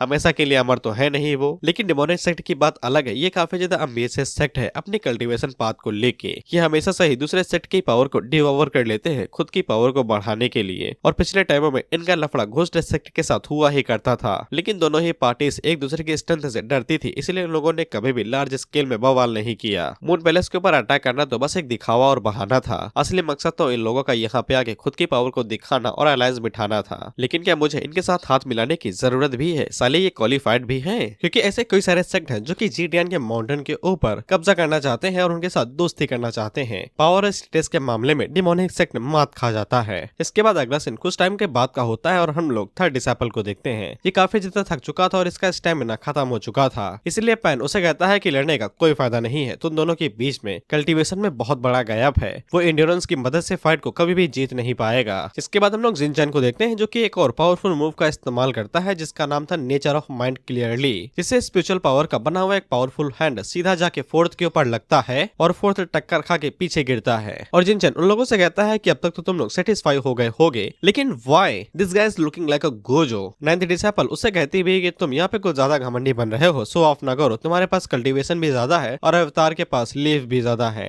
लेकिन ये कुछ ज्यादा ही घमंडी हो चुका था, इसे ऐसा लग रहा था कि इसके पास एब्सोल्यूट पावर है, इसलिए ये यहाँ पे अपनी पावर के साथ कमजोरों को बुली कर रहा है। नाइन्थ आगे से कहती है कि अगर यहाँ पे सेकंड और फर्स्ट सीनियर ब्रदर होते तो फिर तुम इतना उछलते नहीं। जेटियान भी इससे यही कहता है कि तुमने जो मूव इस्तेमाल किया था मैं सच में गुड था, लेकिन अब ये हदें पार करने वाला था। ये उल्टा चीचियान से कहता है कि मैं चाहता हूँ कि आप मुझे थोड़े से मूव सिखा दीजिए, मैं ये रिक्वेस्ट करता हूँ। इसके जो चेले साथ में आए थे वो कहते हैं कि ये तो प्लान में नहीं था भाई साहब, यहाँ तक कि कोई ऐसा प्रमोडियल एक्सपर्ट है जिसके पास 8 या फिर 7 लीव भी हो, वो भी बिल्कुल इस तरीके की रिक्वेस्ट नहीं करेगा। लेकिन पता नहीं मास्टर को ऐसा क्या खुजली मची है कि वो हदें पार कर रहे हैं, इनके चक्कर में हम भी डूबेंगे। अब इसके बाद जिनचैन ऊपर जाता है और वहाँ पे एक पावरफुल शील्ड बना लेता है और वो जेटियान से कहता है कि मैं इस शील्ड की मदद से कई सारे अटैक्स को बिल्कुल आराम से झेल सकता हूँ। मैं तुम्हें 10 बार मौका देता हूँ अटैक करने का, अगर तुमने मुझे छू भी लिया तो तुम जैसा चाहोगे वैसा हम करने देंगे। जेटियान आगे से कहता है मैं मानता हूँ कि तुम्हारी पावर काफी ज्यादा कमाल की है और हमारा पवेलियन पहले की तरह शक्तिशाली नहीं है, लेकिन इसका मतलब ये नहीं है कि तुम यहाँ पे आके उधम मचाओगे। इसके बाद जेटियान अपने पास से फेटल ब्लो कार्ड बाहर निकालता है तो हम लोग देखते हैं कि जहाँ पे जिनचैन का अवतार बना हुआ था उसके ऊपर से एक तगड़ा हाथ आता है जिसका नाम ग्रेट फियरलेस सील था। ये चलिए आगे से चिल्लाते हुए कहते हैं कि ग्रेट फियरलेस सील के मुकाबले में इनकी सील कुछ भी नहीं है, हमारे लगने वाले हैं, हमने लाइन बहुत ज्यादा क्रॉस कर दी है। जिनचैन के भी उस हैंड सील को देख के फट जाती है तो वो जल्दी से हैंड मूव बनाता है और वहाँ पे अपनी पेंडिंग सील की मदद से अटैक को ब्लॉक करने की कोशिश करता है, लेकिन ये हाथ इतना ज्यादा बड़ा था कि ये जिनचैन के 5 मीटर बड़े अवतार को अपनी मुट्ठी के अंदर पकड़ लेता है। इसके बाद वहाँ पे धमाका होता है तो बेचारे चिड़ियों के कपड़े फट जाते हैं और ये नंगे घर जाते हैं और वहाँ पे बहुत बड़ा छेद हो जाता है। तुमने कुंफू हसल का आइकॉनिक मूव तो देखा था ना कि हाथ पार हो जाता है बिल्डिंग के, बिल्कुल उसी तरीके से माउंटेन के अंदर छेद हो गया था। ये दोनों आगे से कहते हैं कि मैंने यहाँ पे कुछ देखा लेकिन कुछ महसूस नहीं कर पाया। वहीं पे ये चारों आगे से कहते हैं कि मास्टर अभी तक जिंदा भी है, चलो चल के देखते हैं, और ये सभी मास्टर को चेक करने के लिए चले जाते हैं। वहीं पे हम लोग जेटियान को देखते हैं और वो मन के अंदर सोचता है कि अच्छा इंडिस्ट्रक्टेबल पावर से यही मतलब था इनका, मैंने सोचा भी नहीं था कि ये इतना पावरफुल अटैक होगा कि साला मेरे 4-5 माउंटेन ही तोड़ देगा। साला मुझे ध्यान रखना पड़ेगा कि अगली बार मैं इसे सही से इस्तेमाल करूं, नहीं तो लेने के देने भी पड़ सकते हैं। अब जब ये चारों जिनचैन के पास पहुंचते हैं तो फिर इन्हें जिनचैन दिखाई देता है जो नंगा खड़ा था, एकदम शांत, हिल डुल नहीं रहा था। तो उनमें से एक चेला आगे बढ़ता है जो अपने कपड़े देते हुए कहता है कि मास्टर आप नंगे क्यों खड़े हैं, लीजिए मेरे कपड़े लीजिए। लेकिन वो जैसे ही कपड़ा उड़ाने की कोशिश करता है तो जिनचैन राख बन के वहां से गायब हो जाता है। तो तीनों चेले उसके ऊपर चिल्लाते हुए कहते हैं कि तेरी वजह से मास्टर मारे गए हैं, तेरी वजह से, तू ही है साले यहाँ पे असली कमीना। वो बेचारा आगे से रोते हुए कहता है कि मैंने कुछ भी नहीं किया, कपड़ा ही तो उड़ाया था। ये दोनों आगे से अपने मन के अंदर सोचता है कि यहाँ पे बस एक ही अटैक से जिनचैन राग बन के उड़ गया, अगली बार से मैं भी यहाँ पे बिल्कुल भी शैतानी नहीं करूंगा और अच्छा बच्चा बन के रहूंगा। वहीं पे ये तीनों भी इस अटैक को देख के हैरान हो गए थे क्योंकि इन लोगों ने अभी तक कभी भी जेटियान को ये वाला मूव इस्तेमाल करते हुए नहीं देखा था, ग्रेट हैंड सील को। इसके बाद फोर्थ डिसेपल उन चारों से कहता है कि अगर रुकना चाहो तो रुक सकते हो, लेकिन खातिरदारी समझदारी होगी। तो जेटियन आगे से कहता है कि कोई जरूरत नहीं है, इन्हें इनके सेक्टर वापस भेज दो और अपने मास्टर से कह देना कि थोड़ा सा हद में रहे और यहाँ पे आके बवाल करने के बारे में ना सोचे। वहीं पे जेटियन को जिनजिन को मारने के लिए 1000 मेरिट पॉइंट मिलते हैं। जेटियन बताता है कि वो यहाँ पे जिनजिन को मारना नहीं चाहता था, लेकिन वो टेस्ट का शिकार हो गया और अपनी जान गंवा बैठा। उसे तो बस कार्ड की पावर चेक करनी थी। हालांकि जेटियन को समझ में आ चुका है कि कार्ड से दमदार है और इनका इस्तेमाल किया जा सकता है फ्यूचर में। वैसे भी जिनजिन को मारने से कोई घाटा नहीं हुआ। जिनजिन के मरने से वो बाकी सेट को आगाह कर सकता है कि यहाँ पे पंगा करने के बारे में सोचना नहीं तो नंगा कर दिया जाएगा। ये तीनों डिसाइपल यहाँ पे आते हैं और अपनी एस किसिंग शुरू कर देते हैं, बेसिकली चापलूसी कि आप तो ग्रेट है, आपने एक झटके के अंदर उसे धूल बना के हवा में ही गायब कर दिया। वहीं पे नए डिसाइपल मस्का लगाते हुए कहते हैं कि मेरे को भी ये मूव सीखना है मास्टर। हालांकि जेटियन इन लोगों को यहाँ पे अलग ही टेक्निक सिखा देता है कि बॉक्सिंग करो, नहाओ धो, अच्छे से प्रैक्टिस करो और बुद्धिज्म को बहुत अच्छे से पढ़ाई करो बस। लेकिन तभी थर्ड डिसाइपल जेटियन से पूछता है कि उसने बाकी लोगों को जाने क्यों नहीं दिया। इस पे फोर्थ डिसाइपल अपनी बुद्धि दौड़ाते हुए बताता है कि जेटियन ने ऐसा सिर्फ इसलिए किया होगा ताकि वो उन लोगों को वार्निंग दे सके। और ऊपर से डीमन स्लेयर इंसेक्ट काफी ज्यादा पावरफुल और एम्बिशियस है। वो हमेशा से यही चाहता था कि उसकी पावर बढ़ती रहे और वो हमेशा एक्सपेंड करे। और अगर डीमन स्लेयर इंसेक्ट यहाँ पे मर जाएगा तो फिर घोस्ट इंसेक्ट को कौन रोकेगा। और इसी वजह से जेटियन ने शायद से डीमन स्लेयर इंसेक्ट को जाने दिया होगा। पीछे से ये दोनों भी अपनी मुंडी हिलाते हुए कहते हैं लेकिन थर्ड आगे से बताता है कि डीमन स्लेयर इंसेक्ट इस मामले को जाने नहीं देगा। जिनजन उन लोगों का सेकंड लीडर था। लेकिन फोर्थ उसे चिंता न करने को कहता है, ये कहते हुए कि तुम्हें क्या लगता है कि वो लोग हमारा बाल भी उखाड़ पाएंगे। हमारे पास साक्षात मास्टर हैं जिन्होंने टॉप 10 एक्सपर्ट्स को भगाया था, हेवनली स्वॉर्ड सेक्ट के मास्टर को मार गिराया था और भी कई सारे लोगों को मार गिराया था जिनके पास कई सारे अवतार थे। ये दोनों भी आगे से एस किसिंग शुरू कर देते हैं, लेकिन जेटियन की नहीं फोर्थ की, कि उनकी बातें तो लाजवाब हैं। उनकी बातों से मेरा पूरा माइंड और डाउट्स क्लियर हो गए हैं। फोर्थ डिसाइपल मन के अंदर सोचता है कि ये तो मुझे मरवा देंगे। जिसके बाद वो मास्टर की तरफ देखता है, ये सोचते हुए कहीं गुस्सा तो नहीं है। लेकिन जेटियन काफी ज्यादा शांत था और इनकी बातें बड़ी गौर से सुन रहा था। और वो अपने पास से बोरिया भर स्नैक्स बाहर निकालता है और उन लोगों से कहता है खा लो, लेकिन खाने के बाद जो ये तोड़ फोड़ मचाई है इसे ठीक करने जाना, नहीं कोड़े खाने पड़ेंगे। अब इसके बाद हम लोग डीमन स्लेयर इंसेक्ट वालों को देखते हैं जो कि रिट्रीट होके वापस जा रहे थे और इनकी फटी पड़ी थी क्योंकि यहाँ पे जिनचन नहीं था। तो फिर इस शिप को चलाने के लिए बहुत ज्यादा स्पिरिचुअल एनर्जी को खर्चा करना पड़ रहा था और इतने लोगों के पास थी नहीं। और तभी इन लोगों के सामने एक सज्जन आ जाते हैं और ये सज्जन हमारे सेकंड सीनियर ब्रदर हैं जो कि स्वॉर्ड के चर्सी हैं। वो लोग उससे पूछते हैं कि ये सज्जन कौन है भाई, लेकिन वो आगे से कोई भी जवाब नहीं देता है और अपनी स्वॉर्ड को बाहर निकालता है। उनमें से एक बंदा जैसे ही उस स्वॉर्ड को देखता है तो उसे समझ में आ जाता है कि ये डीमन स्वॉर्ड है, इसलिए वो जल्दी से शिप को छोड़ के भागने की कोशिश करते हैं। लेकिन हम लोग देखते हैं कि सेकंड सीनियर ब्रदर वो अपने स्पेशल स्वॉर्ड स्किल का इस्तेमाल करता है जिससे एनर्जी की कई सारी स्वॉर्ड निकलती है और वो उन सभी कल्टिवेटर्स के सीने के आर पार हो जाती है। जिससे एक सेकंड के अंदर ही वो सभी कल्टिवेटर्स मारे जाते हैं और पानी की बूंदों की तरह नीचे जाके गिरते हैं। और इन लोगों को मौत के घात उतारने के बाद ये तुरंत यहाँ से गायब भी हो जाता है। अब इसके बाद हम इन लोगों को देखते हैं जो कि यहाँ पे इस विषय के ऊपर चर्चा कर रहे थे कि मून पैलेस के जितने भी फीमेल कल्टिवेटर्स हैं उनके साथ क्या किया जाना चाहिए। लॉजिक के हिसाब से इन्हें यहाँ पे मार देना चाहिए क्योंकि ये सभी 6th जूनियर सिस्टर के हिस्सेदार हैं। जो पाप उसने किया है भागीदारी ये भी है। जेटियन 9th डिसाइपल को अपने पास बुलाता है और उससे पूछता है बताओ क्या किया जाए। तो ये आगे से कहती है कि मार देना चाहिए मास्टर। तो जेटियन उसके ऊपर घूसा मारता है और उससे कहता है कि सही से बताओ मैं क्या कहना चाहता हूँ। तो 9th डिसाइपल आगे से बताती है कि उन्हें जाने दो और जेटियन उन लोगों से कहता है कि उन्हें छोड़ दो। लेकिन 4th डिसाइपल और भी कमाल का आइडिया लेके आता है, ये कहते हुए कि यहाँ पे माउंटेन काफी ज्यादा टूटा फूटा है तो हम उन्हें एक लेबर की तरह हायर क्यों नहीं कर लेते हैं और उनसे कड़ी मेहनत करवाते हैं। इस तरीके से हम उन्हें पनिशमेंट भी दे देंगे और आजाद भी कर देंगे। जेटियन को ये आइडिया कुछ खास तो नहीं लगता है क्योंकि उसे ऐसा लगता है कि वो एक कोल फैक्ट्री का मैनेजर है और वो इन लोगों से बंधुआ मजदूरी करवाएगा। लेकिन ये आइडिया फिर भी काफी ज्यादा अच्छा था और जेटियन इसके लिए परमिशन दे देता है। 4th यहाँ पे 6th जूनियर सिस्टर के लिए भी कुछ कहता है, ये कहते हुए कि बर्फीली गुफा के अंदर अगर कोई इतनी ज्यादा टाइम तक रहेगा तो वो आखिर में मारा ही जाएगा। जेटियन उससे पूछता है क्या तुम्हें दया आ रही है, तो 4th साफ मना कर देता है। तो जेटियन उससे कहता है कि मेरे पास मेरे खुद के प्लान है, तुम जा सकते हो। इसके बाद हम लोग 3rd डिसाइपल को देखते हैं जो कि यहाँ से जाने वाला था आराम करने के लिए, लेकिन जेटियन उसे रुकने को कहता है और उसके जंजीरों की तरफ देखता है, ये सोचते हुए कि ये कोई ऑर्डिनरी वेपन नहीं है, इनको सिर्फ हेवनली ग्रेड का वेपन ही तोड़ सकता है। जेटियन के पास कोई हेवनली ग्रेड का वेपन तो है नहीं, सिर्फ 2 फैटल कार्ड हैं। लेकिन सवाल ये है कि 3rd डिसाइपल उन अटैक्स को सर्वाइव भी कर पाएगा। हालांकि 3rd डिसाइपल आगे से कहता है कि उसे कोई चिंता नहीं करनी है, वो जैसा चाहे वैसे अटैक कर सकता है।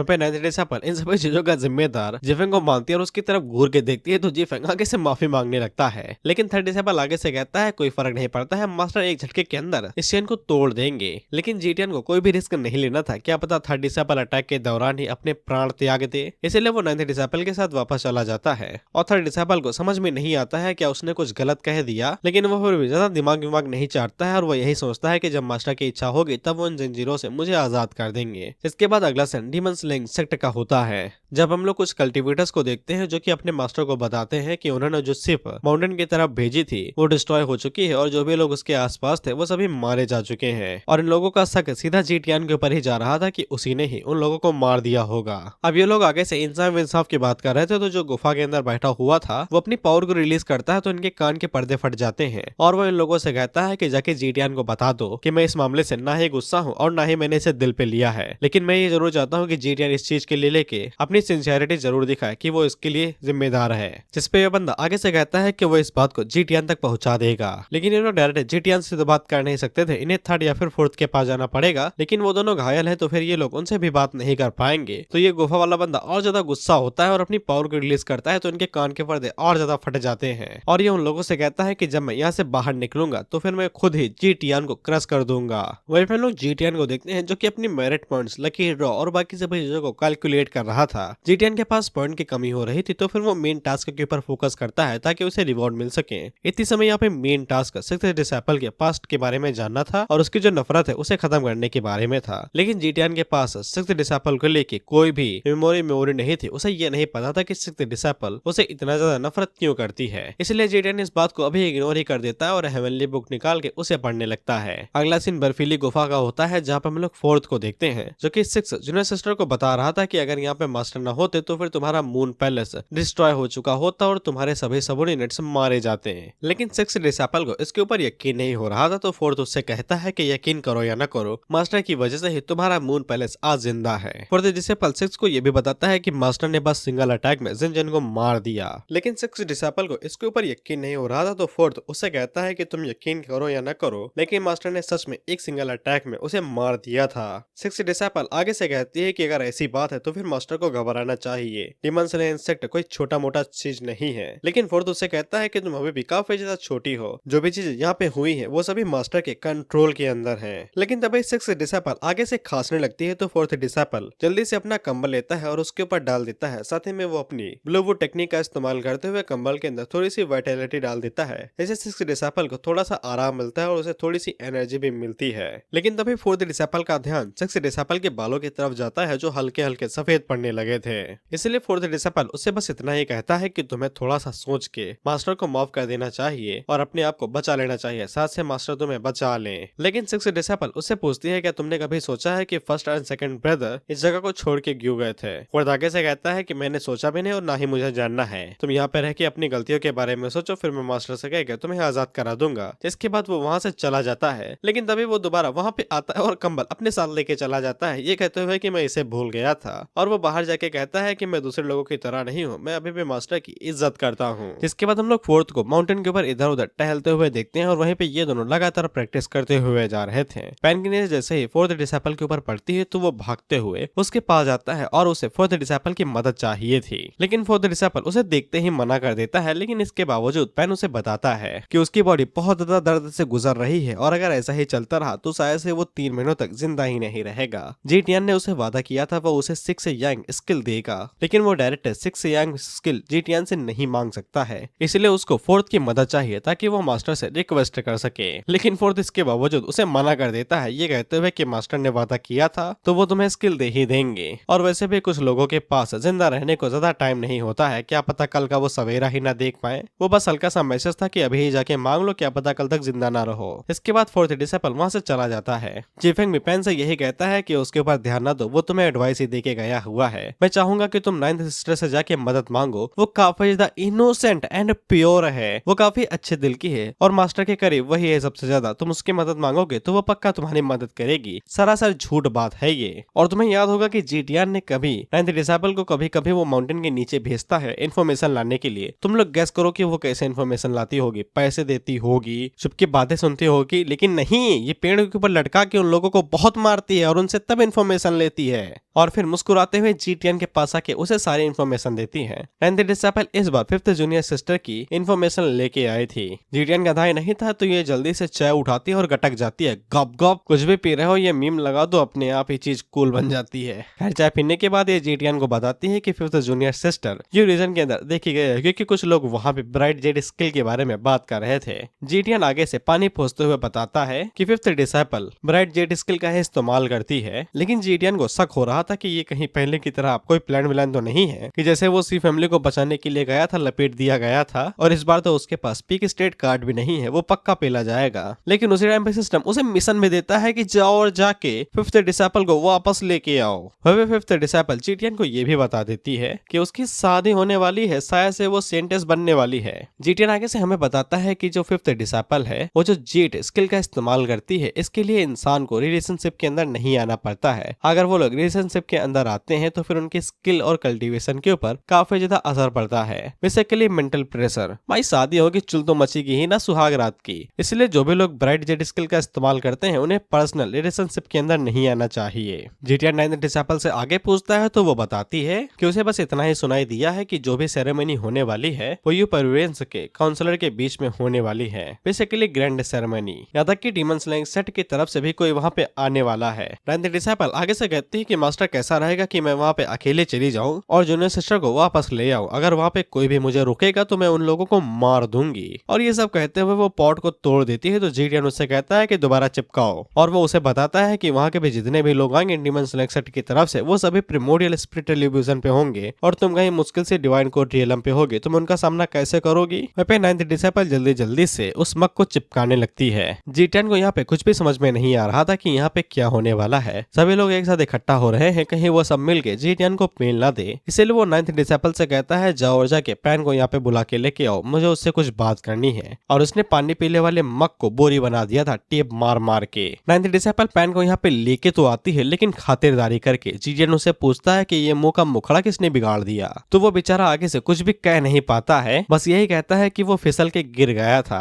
जीटीएन उससे पूछता है कि तुम चिंगमिंग डाओ से हो ना, तुम्हें वहाँ पे ग्रैंड सेरेमनी के बारे में सब कुछ पता होगा। इस पे पैन आगे से अकड़ के कहता है कि हाँ काफी लंबी कहानी है। पीछे से 9th डिसाइपल कहती है तो फिर छोटा कर दो। तो फिर पैन आगे से बताता है कि ह्यूमन रेस ने डायन के ऊपर कॉन्कर कर लिया था, इसलिए बाकी जितने भी रेस थे उन लोगों को नॉर्थ और वेस्ट जाना पड़ा। कल्टीवेशन की दुनिया में बुरे और अच्छे कभी भी एक साथ नहीं रह सकते हैं, इसलिए कई सारे सेक्ट आपस में लड़ा भिड़ा करते हैं, जिसकी वजह से कई सारे लोगों की जाने जाती हैं। और इन सभी विवादों को आपस में शांति देने के लिए कई सारे छोटे सेट एक साथ आते हैं और एक तरीके का इस्तेमाल करते हैं जिसे ग्रैंड सेरेमनी कहा जाता है। और इसी हाथ अगर किसी सेट के बीच में कोई बवाल ववाल हो रखा हो तो फिर वहाँ पे दूसरे सेट बीच में आ जाते हैं और किसी की मदद कर देते हैं उस बवाल को दूर कराने में, बेसिकली शांति समझौता। जीटीएन पूछता है क्या फिर तुम्हें पता है कि वहाँ पे जिंगमिंग डाओ पार्टिसिपेट करेगा ग्रैंड सेरेमनी के अंदर, जिसके लिए पैन मना कर देता है, यह कहते हुए कि उसने जिंगमिंग डाओ सेक्ट को 3 साल पहले ही छोड़ दिया था। हालांकि जिंगमिंग डाओ सेक्ट को राटियन सेक्ट समझा जाता है, लेकिन उनका हमेशा डिमोनिक सेक्ट के साथ बवाल होते ही रहता है। ये डिपेंड करता है कि वो लोग कैसे इस मामले को सॉल्व करते हैं। जीटीएन आगे से कहता है कि उसने तो ये भी सुना है कि वहाँ पे एक सेंट होती है जिसका इस्तेमाल बॉन्ड की तरह किया जाता है विवाद को सॉल्व करने के लिए। सेंट यानी कि लड़की यानी फिफ्थ सीनियर डिसाइपल, बॉन्ड यानी कि रिश्ता कि भैया ये ले लो हमारी तरफ से और जो बवाल हो रहा है उसे सॉल्व कर दो। पैन आगे से बताता है कि हाँ ये बात बिल्कुल सत्य है, सेंटेस एक मैरिज बॉन्ड की तरह इस्तेमाल की जाती है। उसी टाइम में 9th डिसाइपल आगे से कहती है कि वो गद्दार ऐसा कैसे कर सकती है, लेकिन जीटीएन उसे शांत होने को कहता है और वो पैन से कहता है कि कंटिन्यू करो। लेकिन तभी पैन को दोबारा और ज्यादा दर्द होने लगता है तो पैन जल्दी से जीटीएन से 6 यांग स्किल मांग लेता है, लेकिन 9th डिसाइपल उसे उठाते और घसीटते हुए ले जाने लगती है, ये कहते हुए कि तुम्हारी हिम्मत कैसे हुई मास्टर को इन छोटी मोटी चीजों के लिए परेशान करने को। और वो उसको पवेलियन से बाहर फेंक के कहती है जाओ और जाके खुद ले लो, यहाँ पे भीख ना मांगो। पैन आगे से कहता है कि सच में। वहीं हम लोग जीटीएन को देखते हैं जो कि आगे से सबको समझ जाता है कि वहाँ पे क्या होने वाला है। फिफ्थ डिसाइपल को जानबूझ के फोर्स किया जाएगा सेंट बनने के लिए और उसे मैरिज बॉन्ड की तरह इस्तेमाल किया जाएगा, ऑफ कोर्स फोर्सफुली। अब पता नहीं जीटीएन आगे क्या करेगा, लेकिन तभी वहाँ पे फोर्थ आता है जो कि 7th डिसाइपल की तरफ से एक लेटर लेके आया था। लेटर के अंदर भी 7th ब्रदर ने यही जानकारी दी थी कि 5th जूनियर सिस्टर का इस्तेमाल किया जा रहा है शांति समझौता बनाने के लिए। 4th डिसाइपल आगे से सोचता है कि उसे यहाँ पे इस काम को खुद से करना चाहिए जिससे मास्टर खुश हो जाएंगे, लेकिन जीटीएन ऐसा करने नहीं देना चाहता था, इसलिए वो उसे पनिशमेंट देता है कि जाओ और जाके बर्फीली गुफा के अंदर 3 दिन बिता के आओ। तो 4th डिसाइपल खुद को रस्सियों में बांधता है और वहाँ से चला जाता है। 9th डिसाइपल जीटीएन से पूछती है कि अब वो लोग क्या करेंगे, तो जीटीएन उसे कहता है कि हम लोग खुद से वहाँ पे जाएंगे और तुम मेरे साथ चलोगी। जीटीएन इस बार ट्रैवल करने के लिए नए अमाउंट को मंगाने वाला था। तुम्हें याद होगा कि जीटीएन को हाल ही में एक नया अमाउंट मिला था जिसका नाम बायन था। जीटीएन उसको वहाँ पे बुलाता है तो फिर कुछ कुछ ही देर में बायन वहाँ पे आता है। नाइन्थ डिसेबल को ऐसा लग रहा था कि ये विजार्ड होगा, लेकिन जब वो बायन को देखती है तब वो हैरान हो जाती है, क्योंकि बायन देखने में काफी ज्यादा डरावना था और ऊपर से ये बहुत ज्यादा गुर्रा भी रहा था। नाइन्थ डिसेबल उसे देख के डर जाती है, लेकिन जीटियन बायन के सर को सहलाते हुए कहता है कि दूसरों को डराओ नहीं। लेकिन बायन इसके बावजूद नाइन्थ डिसेबल को देख के गुर्रा रहा था, लेकिन वो फिर भी बायन के ऊपर बैठ जाती है, जिसके बाद वो लोग उड़ते हुए यूरिजन की तरफ जाने लगते हैं। लेकिन बायन की स्पीड तो विजार्ड से भी ज्यादा थी। दरअसल दोनों की स्पीड बराबर है, लेकिन जो बायन है वो ज्यादा अग्रेसिव है, वो ज्यादा ध्यान नहीं देता है चीजों के मामले में। इसीलिए बायन सवारी करने के मामले में काफी ज्यादा स्मूथ और रिलैक्स रहता है, लेकिन बायन नहीं। और ऊपर से दोनों माउंट की जो कल्टीवेशन कैपेसिटी होती है ये इंसानों के मुकाबले काफी ज्यादा होती है। लेकिन समस्या की बात यह है कि इनकी बुद्धिमानी का लेवल इंसानों से कम होता है। और इसी के साथ ये एपिसोड यहीं पे खत्म होता है।